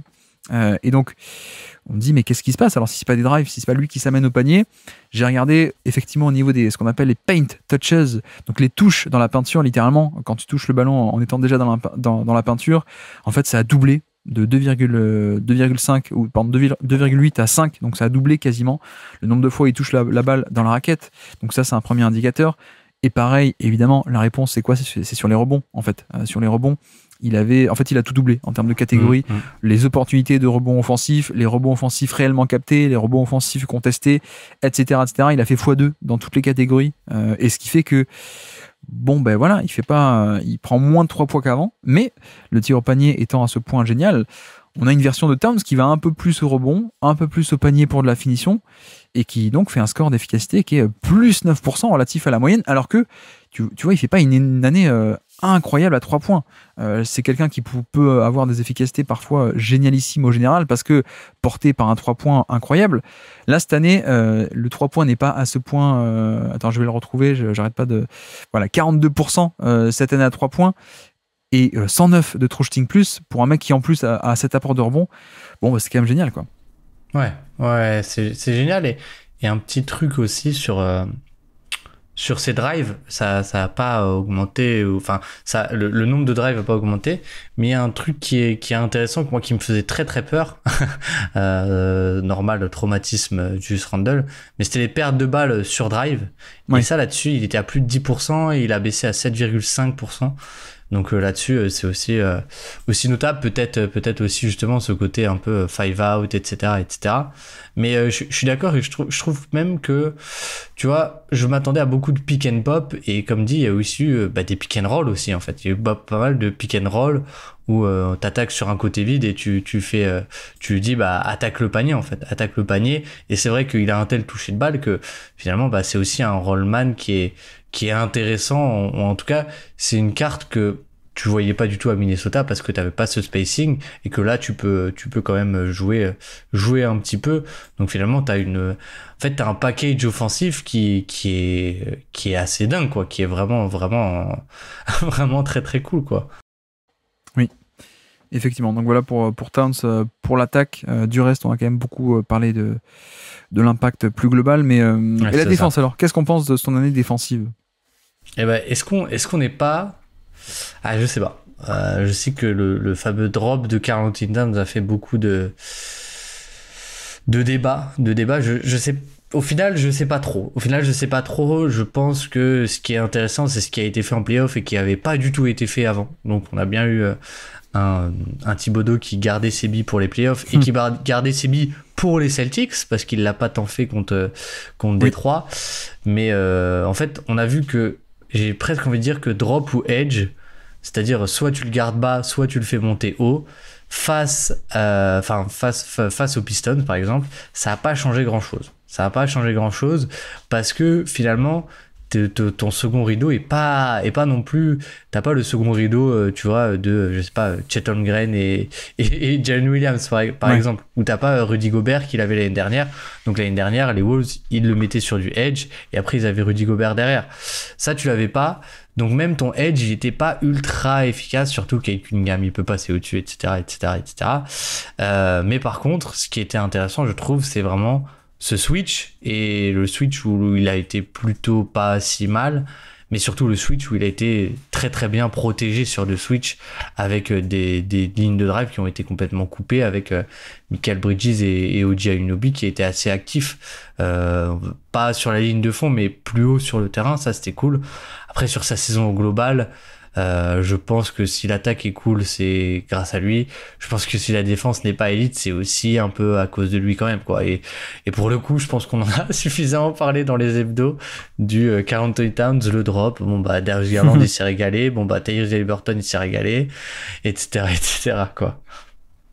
Oui, d'ailleurs, au niveau de protection de panier, la perte d'efficacité qu'il inflige au panier, elle est à +2 en fait. Les gens shootent mieux face à lui qu'en moyenne. +2, c'est le plus petit, enfin le plus mauvais score de NBA sur les gros volumes défendus au panier. 22e sur 22 sur les gros volumes de tirs défendus au panier. Donc voilà, c'est le pire de NBA sur cette protection de panier cette année.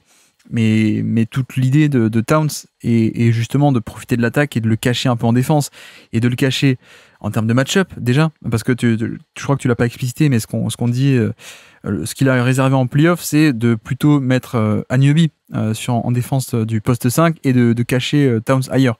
Donc il y a ce côté caché par rapport au match-up qu'il n'avait pas fait en régulière, et on se dit mais pourquoi est-ce que tu laisses Towns sur le poste 5 alors que tu pourrais le inverser, Anunoby permet ça, etc. Il l'a enfin fait en playoff, donc il y a ce premier aspect, et après il y a l'autre aspect de le cacher dans des prises à deux. C'est-à-dire que sur pick and roll, quand il est impliqué en effet alors que tu veux pas mais qu'il est impliqué, tu vas le cacher, tu dis à ton équipe de faire un 2 contre 1 sur le ballon, et c'est un peu au reste de l'équipe à compenser. Exactement ce que font les Nuggets avec Jokic, qui fait des soft edge aussi, qui fait des 2 contre 1 pour que la balle aille ailleurs, et c'est aux 3 autres mecs de Denver de compenser un peu ce décalage qui a été créé pour que Jokic ne soit pas attaqué seul frontalement à 1 contre 1. C'est un peu l'idée, mais voilà, après pour le coup je trouve que c'est un peu comment dire, c'est le compromis qu'on connaissait, quoi. Le fait est qu'il peut t'apporter beaucoup en attaque et qu'il faut bien l'entourer aussi en défense, mais donc tu arrives à ce problème de finalement pour l'optimiser à l'attaque il faut des joueurs offensifs, mais si tu mets que des joueurs offensifs, la défense va pas tenir. Mais tu vois, au final c'est un mec qui la défense quand lui était sur le terrain, 114 de on-court, donc en fait le score défensif est pas si cata que ça pour le coup. Ouais, non, mais c'est vrai que c'était pas si mauvais, mais c'est pas. En fait, c'est compliqué. C'est très compliqué d'avoir une équipe équilibrée autour de Karl Anthony Towns, tellement c'est un profil qui sort un peu des limites. Enfin, des limites du cadre. C'est un plus un joueur, voilà. C'est un joueur qui sort du cadre, Karl Anthony Towns. Mais c'est au final, Thibodeau a testé beaucoup de choses avec lui. Thibodeau a testé énormément de choses avec lui, et je trouve ça cool qu'il ait gardé le meilleur pour la fin, entre guillemets, quoi. Avec ce côté, je prends OG Anunoby, je le cache, et le truc aussi sur les edge. Pourquoi pour moi c'était pas si efficace que ça, même si au final ça permettait de le contourner, et les Knicks étaient ultra préparés parce qu'ils font ça depuis des années avec Thibodeau. Mais pourquoi c'était pas aussi efficace? Parce que quand même, mine de rien, t'as Bronson derrière aussi, quoi. Souvent les équipes elles mettaient Bronson en tant que rôle de lawman, c'est-à-dire tu fais monter 2 joueurs sur le ballon, mais du coup tu vas avoir 3 joueurs comme t'as dit derrière pour couvrir le décalage, et si t'as Bronson qui doit couvrir le décalage, c'est mort, quoi, c'est un peu mort. Ouais. Donc finalement je pense aussi que c'était pas si terrible. C'était pas bon, c'était pas bon, c'était le Karl Anthony Towns qu'on connaît, mais je pense qu'il faut aussi, et c'est important de le répéter, c'est pas que à cause de lui que la défense est pas forcément élite, même si elle est moyenne, c'est son duo avec Brunson qui est pénalisant. Et pour le coup, ça on l'a vu maintes et maintes fois, et aussi en playoff, quoi. C'est la grande question, c'est peut-on aller loin ou très loin ou jusqu'au bout en playoff avec deux maillons faibles? Parce que il y a deux points de tension en fait dans la défense. Il y a deux éléments dont il faut faire des schémas pour compenser un peu leurs faiblesses. Et disons que 1, c'est déjà beaucoup. Est-ce que 2, c'est pas trop? C'est peut-être un peu la question avec Phoenix, mais tu vois, ils n'étaient pas non plus si loin que ça d'aller en finale. Je pense qu'ils n'auraient pas gagné les finales. Mais qui sait? C'est pas rien, quoi. C'est pas rien comme obstacle d'avoir deux maillons faibles pour le coup. Et deux maillons faibles, ça veut dire qu'il en reste que 3 pour compenser tout ça. Donc, à moins que tu puisses jouer à 10 sur le terrain. Et puis après, quand les 3 autres, du coup, ils doivent aussi t'apporter du spacing, etc., ça commence à devenir très très compliqué. Et tu commences aussi à comprendre pourquoi ils ont payé si cher Mikal Bridges, quoi. Exactement. Oui, parce qu'un mec qui défend, mais qui en plus est viable en attaque, qui fait les deux, bah ça coûte cher. Ça... Sinon, t'as qu'à mettre Javonte Green au minimum. Ok, pour la défense, ça va être cool, mais par contre, t'auras pas d'attaque, quoi. Donc ça coûte cher. Ça coûte cher. Les mecs qui savent faire les deux choses, les deux côtés du terrain, évidemment.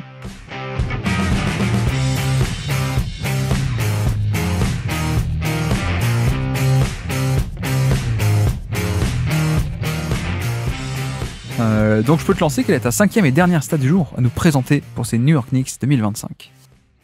Eh ben, si on fait le bilan, en fait, j'ai réfléchi à de qui je vais parler, etc., etc. Bah, c'est 288 ma dernière. Je la mets. Et ouais, bah ouais. c'est un peu obligé d'en parler. Ouais. C'est les minutes de Mitchell Robinson. C'est 17 matchs. C'est vraiment pas beaucoup. Et pourquoi c'est important? Parce que, alors, est-ce que c'était de la com pour se sauver à un moment où ça allait un peu moins et déplacer la patate chaude en conférence de presse, ou est-ce que c'était vraiment de bonne foi? Mais au moment où il est revenu, Thibodeau a dit on retrouve enfin notre pivot titulaire.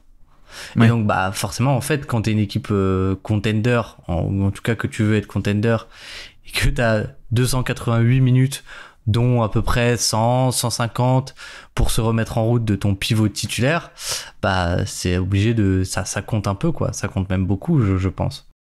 Oui, et puis je rajoute aussi qu'il a fait également l'an passé 700 minutes, à peine.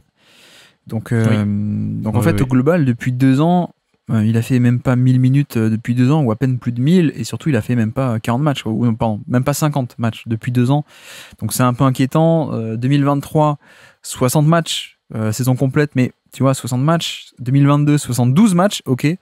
Et 2021, de nouveau, 31 matchs. Donc, il y a quand même beaucoup d'absences régulières chez lui, malheureusement, en termes de blessures. Et même au-delà des blessures, je ne l'ai pas trouvé en grande forme physique. Tu vois, c'est pas que le fait qu'il était absent, c'est quand il est revenu, je l'ai trouvé plus pâteau qu'avant, et même beaucoup plus pâteau et beaucoup plus lourd que la version du tout début de carrière, les 20 ou 21 ans, qui était explosive, etc., quoi.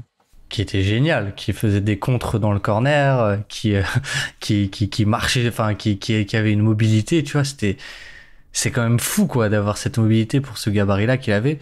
Je suis d'accord, et je trouve que finalement, t'as limite un peu de la perte de valeur quand même beaucoup là-dessus, parce que ça devient un intérieur avec un profil un peu plus classique. Après, le positif, je trouve que c'est quand même allé de mieux en mieux dans la saison, et je trouve qu'il a fini plutôt pas mal, et on a vu au final, c'est un joueur qui, de par son profil, a quand même eu un gros impact, je trouve, que ce soit sur la fin de saison régulière, pas vraiment, mais plus sur les playoffs. C'est toujours l'histoire, parce que il a eu du hack Mitch, etc. Mais ça reste un joueur, je m'étais noté aussi ça, qui qui a plus 9% de on-off sur le rebond offensif.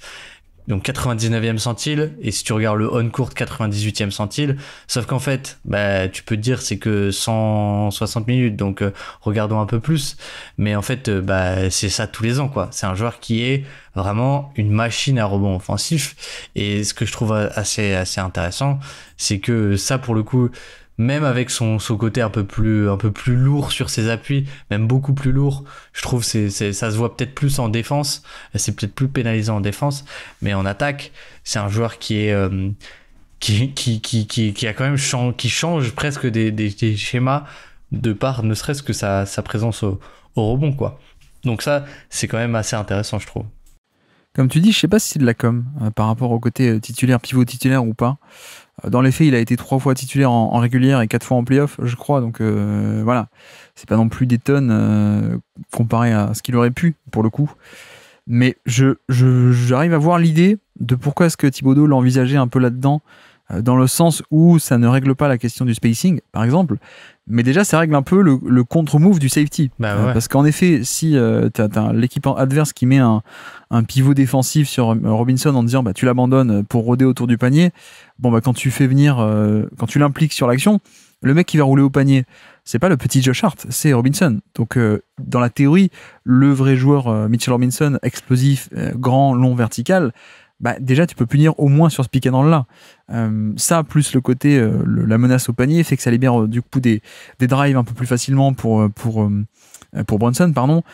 Sur le côté défensif également, tu peux imaginer totalement lui soit le déployer off-ball en tant que safety lui-même, soit sinon bah, ça permettrait de beaucoup mieux et beaucoup plus cacher Towns, ce qu'on n'a pas vu pas trop en régulière, on l'a dit, et que Towns a passé la saison à défendre des postes 5.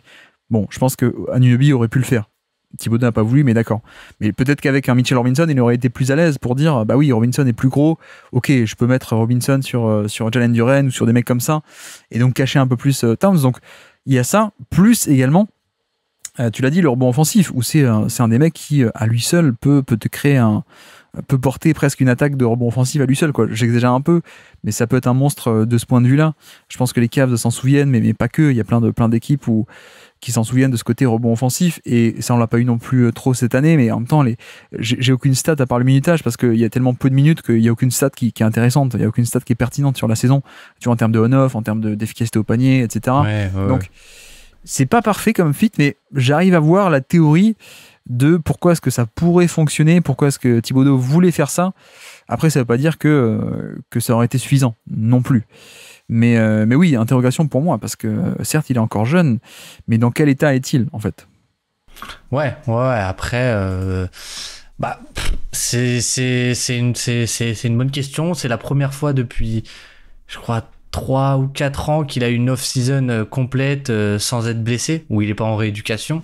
Donc ça, c'est quand même chouette pour l'avenir, on va dire ça comme ça. Ouais. Mais ça pose question parce que moi, je me souviens que quand il y a le trade de Towns, je me dis la meilleure line-up, la fameuse line-up locomotive, ce sera avec les deux en fait. Parce que tu as un peu si tu te places du point de vue des Knicks ou même des Timberwolves, la limite des Knicks, c'était que tu n'avais pas forcément... Enfin, avant Karl Anthony Towns, c'est que tu n'avais pas un bon spacing. Tu étais très fort au rebond, mais tu avais Julius Randle et Mitchell Robinson, c'était pas terrible. Et en fait, tu avais un peu ce truc de se dire, en fait, si j'ai Towns et Mitchell Robinson, j'ai un peu le meilleur des deux mondes. C'est-à-dire que j'ai un protecteur de panier que, comme tu as dit, je peux déployer off-ball et je peux cacher Karl Anthony Towns avec lui. Et en même temps, je peux avoir un spacing en attaque avec Karl Anthony Towns un minimum, on va dire un fort out un peu classique, quoi, avec un seul intérieur, et en même temps je peux être surdominant au rebond et je peux poser des problèmes surdominant, je peux être très dominant au rebond offensif et poser des problèmes de match-up un peu direct, parce que et même en fait quand il y a Mitchell Robinson, ce qui devient un peu compliqué, c'est que tu peux pas non plus mettre un petit sur lui, parce que sinon il va te bouffer au rebond.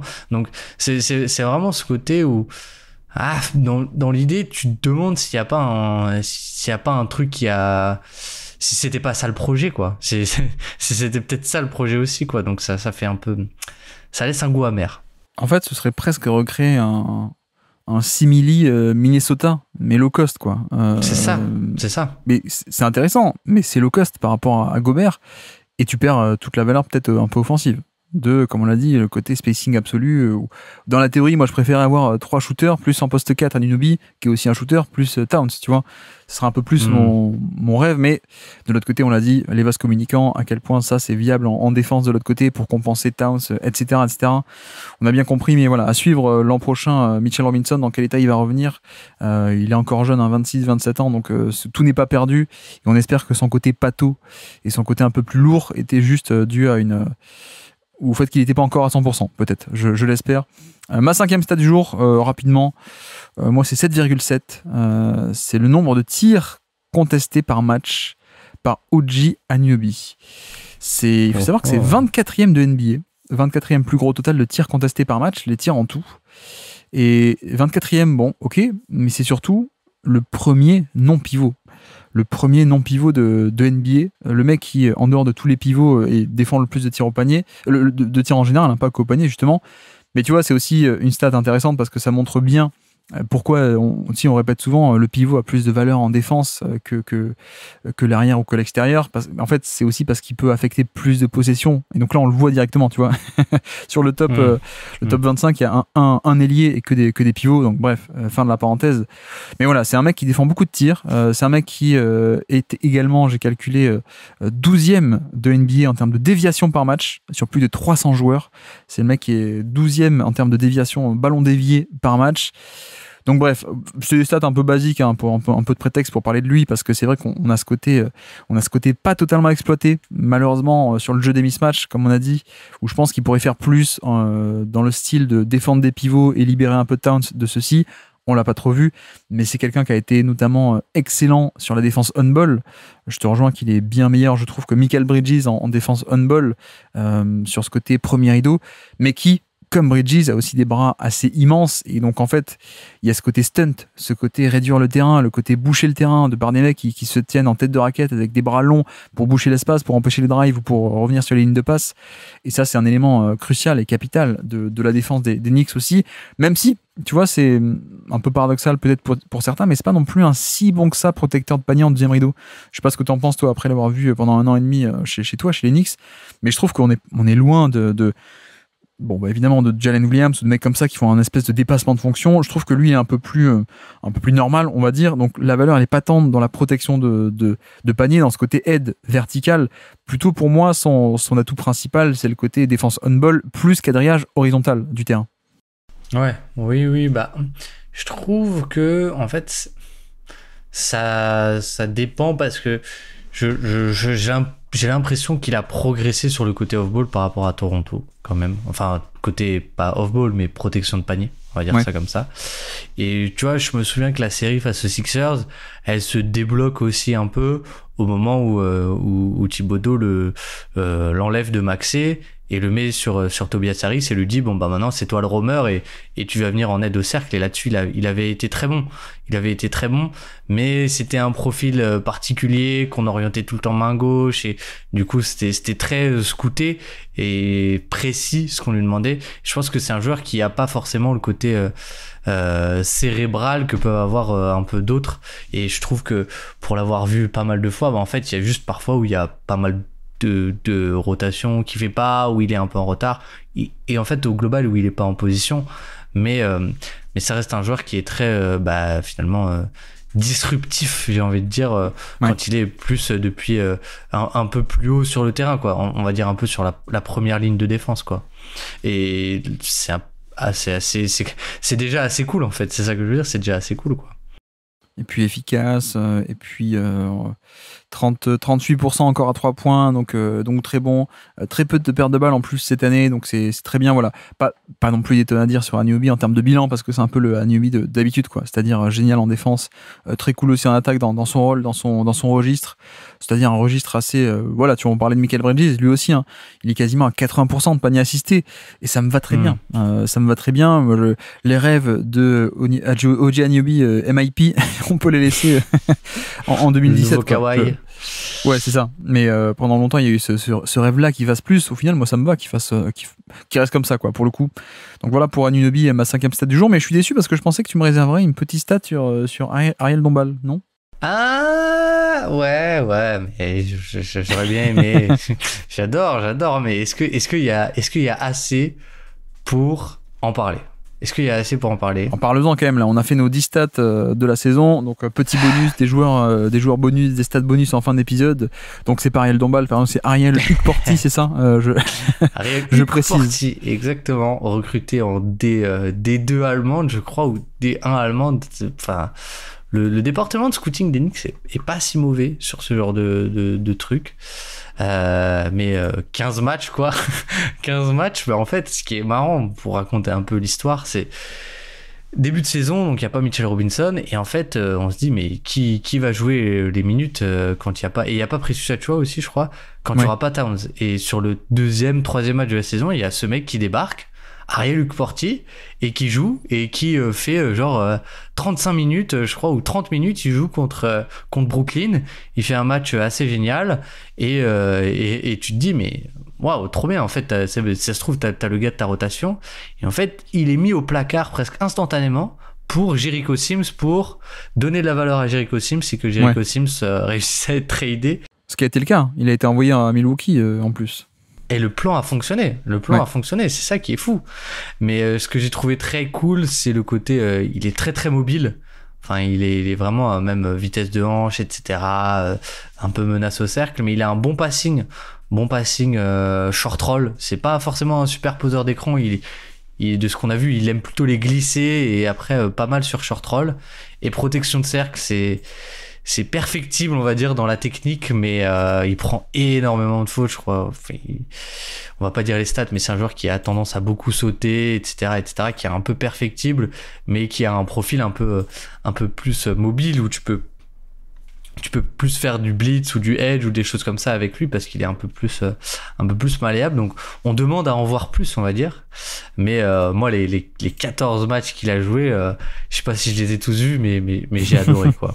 J'ai adoré. Il était blessé, non, pour les playoffs en plus. Ouais. Il me semble. Là. Dégoûtant, ouais. Non, mais c'est intéressant, au-delà du côté chouchou hipster, etc. Alors, il a 23 ans, rookie de 23 ans. Mais en même temps, il a fait un parcours, comme tu dis, assez impressionnant. Déjà, il jouait déjà en 2018, à l'époque, à Ludwigsburg. J'espère que je prononce bien. Il a fait du... Alors, c'est quoi ça? C'est où? C'est en Lituanie ensuite. Après, il a fait Melbourne également pendant quelques années. De retour à Ludwigsburg et ensuite les Knicks. Donc, parcours un peu atypique. Hein. Pour le coup, il n'est pas passé par la fac comme beaucoup d'Européens. Tu sais, actuellement, passent par la fac. Même s'ils sont Européens, ils viennent à Kansas, à Kentucky ou ailleurs. Lui, non. Donc, un peu plus vieux comme rookie, mais je suis assez intrigué pour la suite parce que, bon, il faut pas projeter des attentes énormes non plus. Il va pas être l'NBA First Team, on est d'accord. Mais c'était assez sympa d'avoir un vrai pivot en fait, parce que Achiuwa, on peut en parler aussi, mais Achiuwa, pour moi, il y a un peu la confirmation déjà de l'an passé, hein, mais on confirme que c'est pas tant que c'est un pivot. Il est utilisé un peu comme un ailier défensif par Thibodeau. Et ce qui est peut-être son meilleur rôle, parce qu'on a vu un peu les limites de en pivot. Bah oui, c'est pas un pivot, quoi. Il y a pas la protection de panier, il y a pas le rebond, il y a pas voilà, il y a pas ça chez Achiuwa. Et donc finalement, quand tu le remets juste en ailier uber athlétique, avec bonne taille, pas taille de pivot, mais bonne taille, mais super athlétique, mobile, etc., c'est quand même bien Achiuwa. Mais donc j'aimais bien les minutes de Ariel, parce que c'était un vrai pivot, quoi. Donc ça changeait un peu, je trouve, dans le jeu. Mais voilà, on s'y reverra pour plus tard. Et 40 matchs aussi de Tyler Kolek, c'est ça? Ouais, bah pour le coup, lui, c'était vraiment le drapeau blanc, quoi. C'est quand il rentrait, c'était le garbage time. Ah d'accord. Mais okay. Pour le coup, non, je crois qu'il est assez vieux. Il était à Marquette avec Ozo Ighodaro, Ah ouais. Mais ouais. En 78, tu veux dire? Et tellement longtemps. Ouais, c'est ça. Mais passeur assez cool. Mais le truc, c'est est-ce qu'il y a autre chose que du passing, quoi? Et bon, ouais. Il pourra pas jouer avec Bronson parce que je crois qu'il est même plus petit que Bronson. Donc voilà, pas sûr qu'il voit plus le terrain l'an prochain. Alors que tu vois, Ariel, j'y crois. Jericho Sims, on l'a cité juste pour dire qu'il est parti. Moi j'aimais bien Jericho Sims, alors pas pour le niveau de jeu, mais pour le fait que dès qu'il rentrait sur le terrain, tu savais qu'il y avait Thibodeau sur la ligne de touche qui allait faire des grands gestes, des grimaces, et c'était quand même assez fun. Mais voilà, là aussi on parle d'athlète exceptionnel, mais qui n'a pas encore le côté skills ou même cérébral de comment ça marche la défense, etc. Je crois que c'est le mec, il a jamais rencontré une feinte de tir sur lequel il a pas mordu. Je pense que c'est un peu le. J'aime bien le pas encore. Il a pas encore les skills, mais peut-être que ça va venir. Ah peut-être, on sait pas. Mais non, mais juste pour dire aussi sur les Knicks, 3 vétérans. qui sont venus, qui ont fait leur petite saison. Delon Wright, alors que 14 matchs, mais Landry Shamet surtout, et Cameron Payne, qui étaient dans la rotation et qui ont fait leur bon petit passage. Hein, rien de exceptionnel, mais des bons petits passages de rotation. C'est vrai que c'est bien. On aurait peut-être aimé qu'à la place de ces mecs-là en contrat minimum, si tu avais des mecs à 10-12 millions, tu aurais peut-être une densité d'effectifs que tu n'as pas eu cette année. C'est un peu l'idée, quoi. C'est bien de les avoir, mais peut-être que l'équipe championne des Knicks, si un jour elle existe, elle a un peu plus que seulement 5-6 joueurs, quoi. Elle a peut-être 8-9. Ah oui, c'est tout l'espoir, mais bon, Campaign quand même, merci pour le game 1 face aux Pistons. Et ce coup de chaud de nulle part, mais bon, après passer de Campaign à Jordan Clarkson, je sais pas si ça va changer non plus énormément de choses. Enfin bref, dans le style ce sera similaire, on va dire. Oui, je pense qu'on en parlera l'an prochain, mais on avait mis plein de doutes sur l'association Brunson-Cat, le côté de maillon faible en défense, c'est trop. Et qu'on fait les Knicks, ils se sont dit, tiens, si on faisait pareil avec la seconde unité, avec Clarkson et Yabusele, ça peut être intéressant, non ? En fait, ce qui est assez génial, c'est qu'en fait, quand ils pensent, si t'as 5 joueurs qui peuvent être ciblés, est-ce qu'ils vont vraiment aller cibler Brunson s'il y a moins bon que lui encore ? Tu vas dire créer de la confusion, il y a trop de maillons faibles, donc c'est ça. Tu sais pas qui attaquer et tu te regardes et ah mince, 24 secondes écoulées, on a ciblé personne. Et puis non, pas comme Dadier, première saison très timide, 18 matchs, en même temps il a que 19 ans, rien d'anormal, hein. Je crois qu'il est un peu passé par la D-League aussi, non, il me semble, si je dis pas de bêtises. Ouais, il a joué au tout début de saison 4-5 matchs, c'était très très cool. Et puis disparu, mais ce qui est intéressant, c'est que j'ai oublié le nom du journaliste, mais c'est un journaliste new-yorkais qui a sorti qu'il avait des scores sur en fait les programmes d'entraînement au shoot des Knicks. Donc c'est sorti, je sais pas si c'est de la com encore une fois, mais qu'il avait les mêmes scores au shoot qu'avait Miles McBride pendant ses 2 premières saisons. C'est-à-dire qu'en fait, Miles McBride, il jouait pas beaucoup, mais les Knicks savaient, entre guillemets, que c'était un bon shooter parce qu'il avait des super scores à l'entraînement, où en fait, ils le voyaient tous les jours. Et donc, c'est devenu le joueur dont on a parlé un peu. Mais du coup, visiblement, pas comme Daddy, a les mêmes scores que Miles McBride, ou même encore meilleur, je sais plus. Est-ce que c'est de la com ou pas ? Je ne sais pas. Bon, après, le fait qu'il ait pas trop joué dans cette équipe des Knicks, qui était pas candidat au titre, mais très compétitive, c'est pas normal, hein, 19 ans. Oui. Il vient de faire ses 20 ans là, cet été, donc voilà, rien d'anormal, mais on va quand même suivre parce que c'est un mec porteur de balle de grande taille, 6'7", qui a quand même pas mal de potentiel d'après ce que j'ai compris, donc hyper intéressant. On suivra ça, mais je pense qu'on a été complet sur les Knicks, on peut s'arrêter là. En tout cas, je te remercie beaucoup d'être repassé sur le Basket Lab pour ce nouveau bilan en 2025 des Knicks. Eh ben, merci à toi Guillaume, merci à Tom Thibodeau pour c'est quoi, 5 saisons, 6 saisons, je ne sais plus, mais merci à toi pour l'invitation, et puis merci pour tous ces bilans qui ont animé mon été, et j'espère qu'ils auront animé j'imagine qu'ils ont aussi animé l'été de plein d'auditeurs. Merci à tous d'avoir suivi cet épisode, j'espère que ça vous aura plu, bien entendu. Comme d'habitude et comme toute cette série, on s'approche de la fin. Petit à petit, on avance. Bon, là, c'était les Knicks. Un bon bilan, une équipe, je trouve, un chouïa moins fort que l'an passé, mais peut-être que l'opportunité géniale, c'était l'an passé d'aller au titre, mais ça n'est pas arrivé, malheureusement, à cause des blessures en 2024. On verra pour 2026, puisque là, c'est vrai qu'il y a une belle opportunité, hein, sans les Pacers et sans Boston non plus. Je pense que ça pourrait se jouer entre Cavs et Knicks, donc on suivra ça l'an prochain. Peut-être que le bilan 2026 des Knicks se fera 30e sur 30, toute fin août, on verra s'ils sont champions. Bref, et donc voici pour New York, et demain, on se retrouve pour un prochain bilan, bien entendu. On approche de la fin, demain, ce seront les Cleveland Cavaliers. Demain, bilan des Cavs 2025.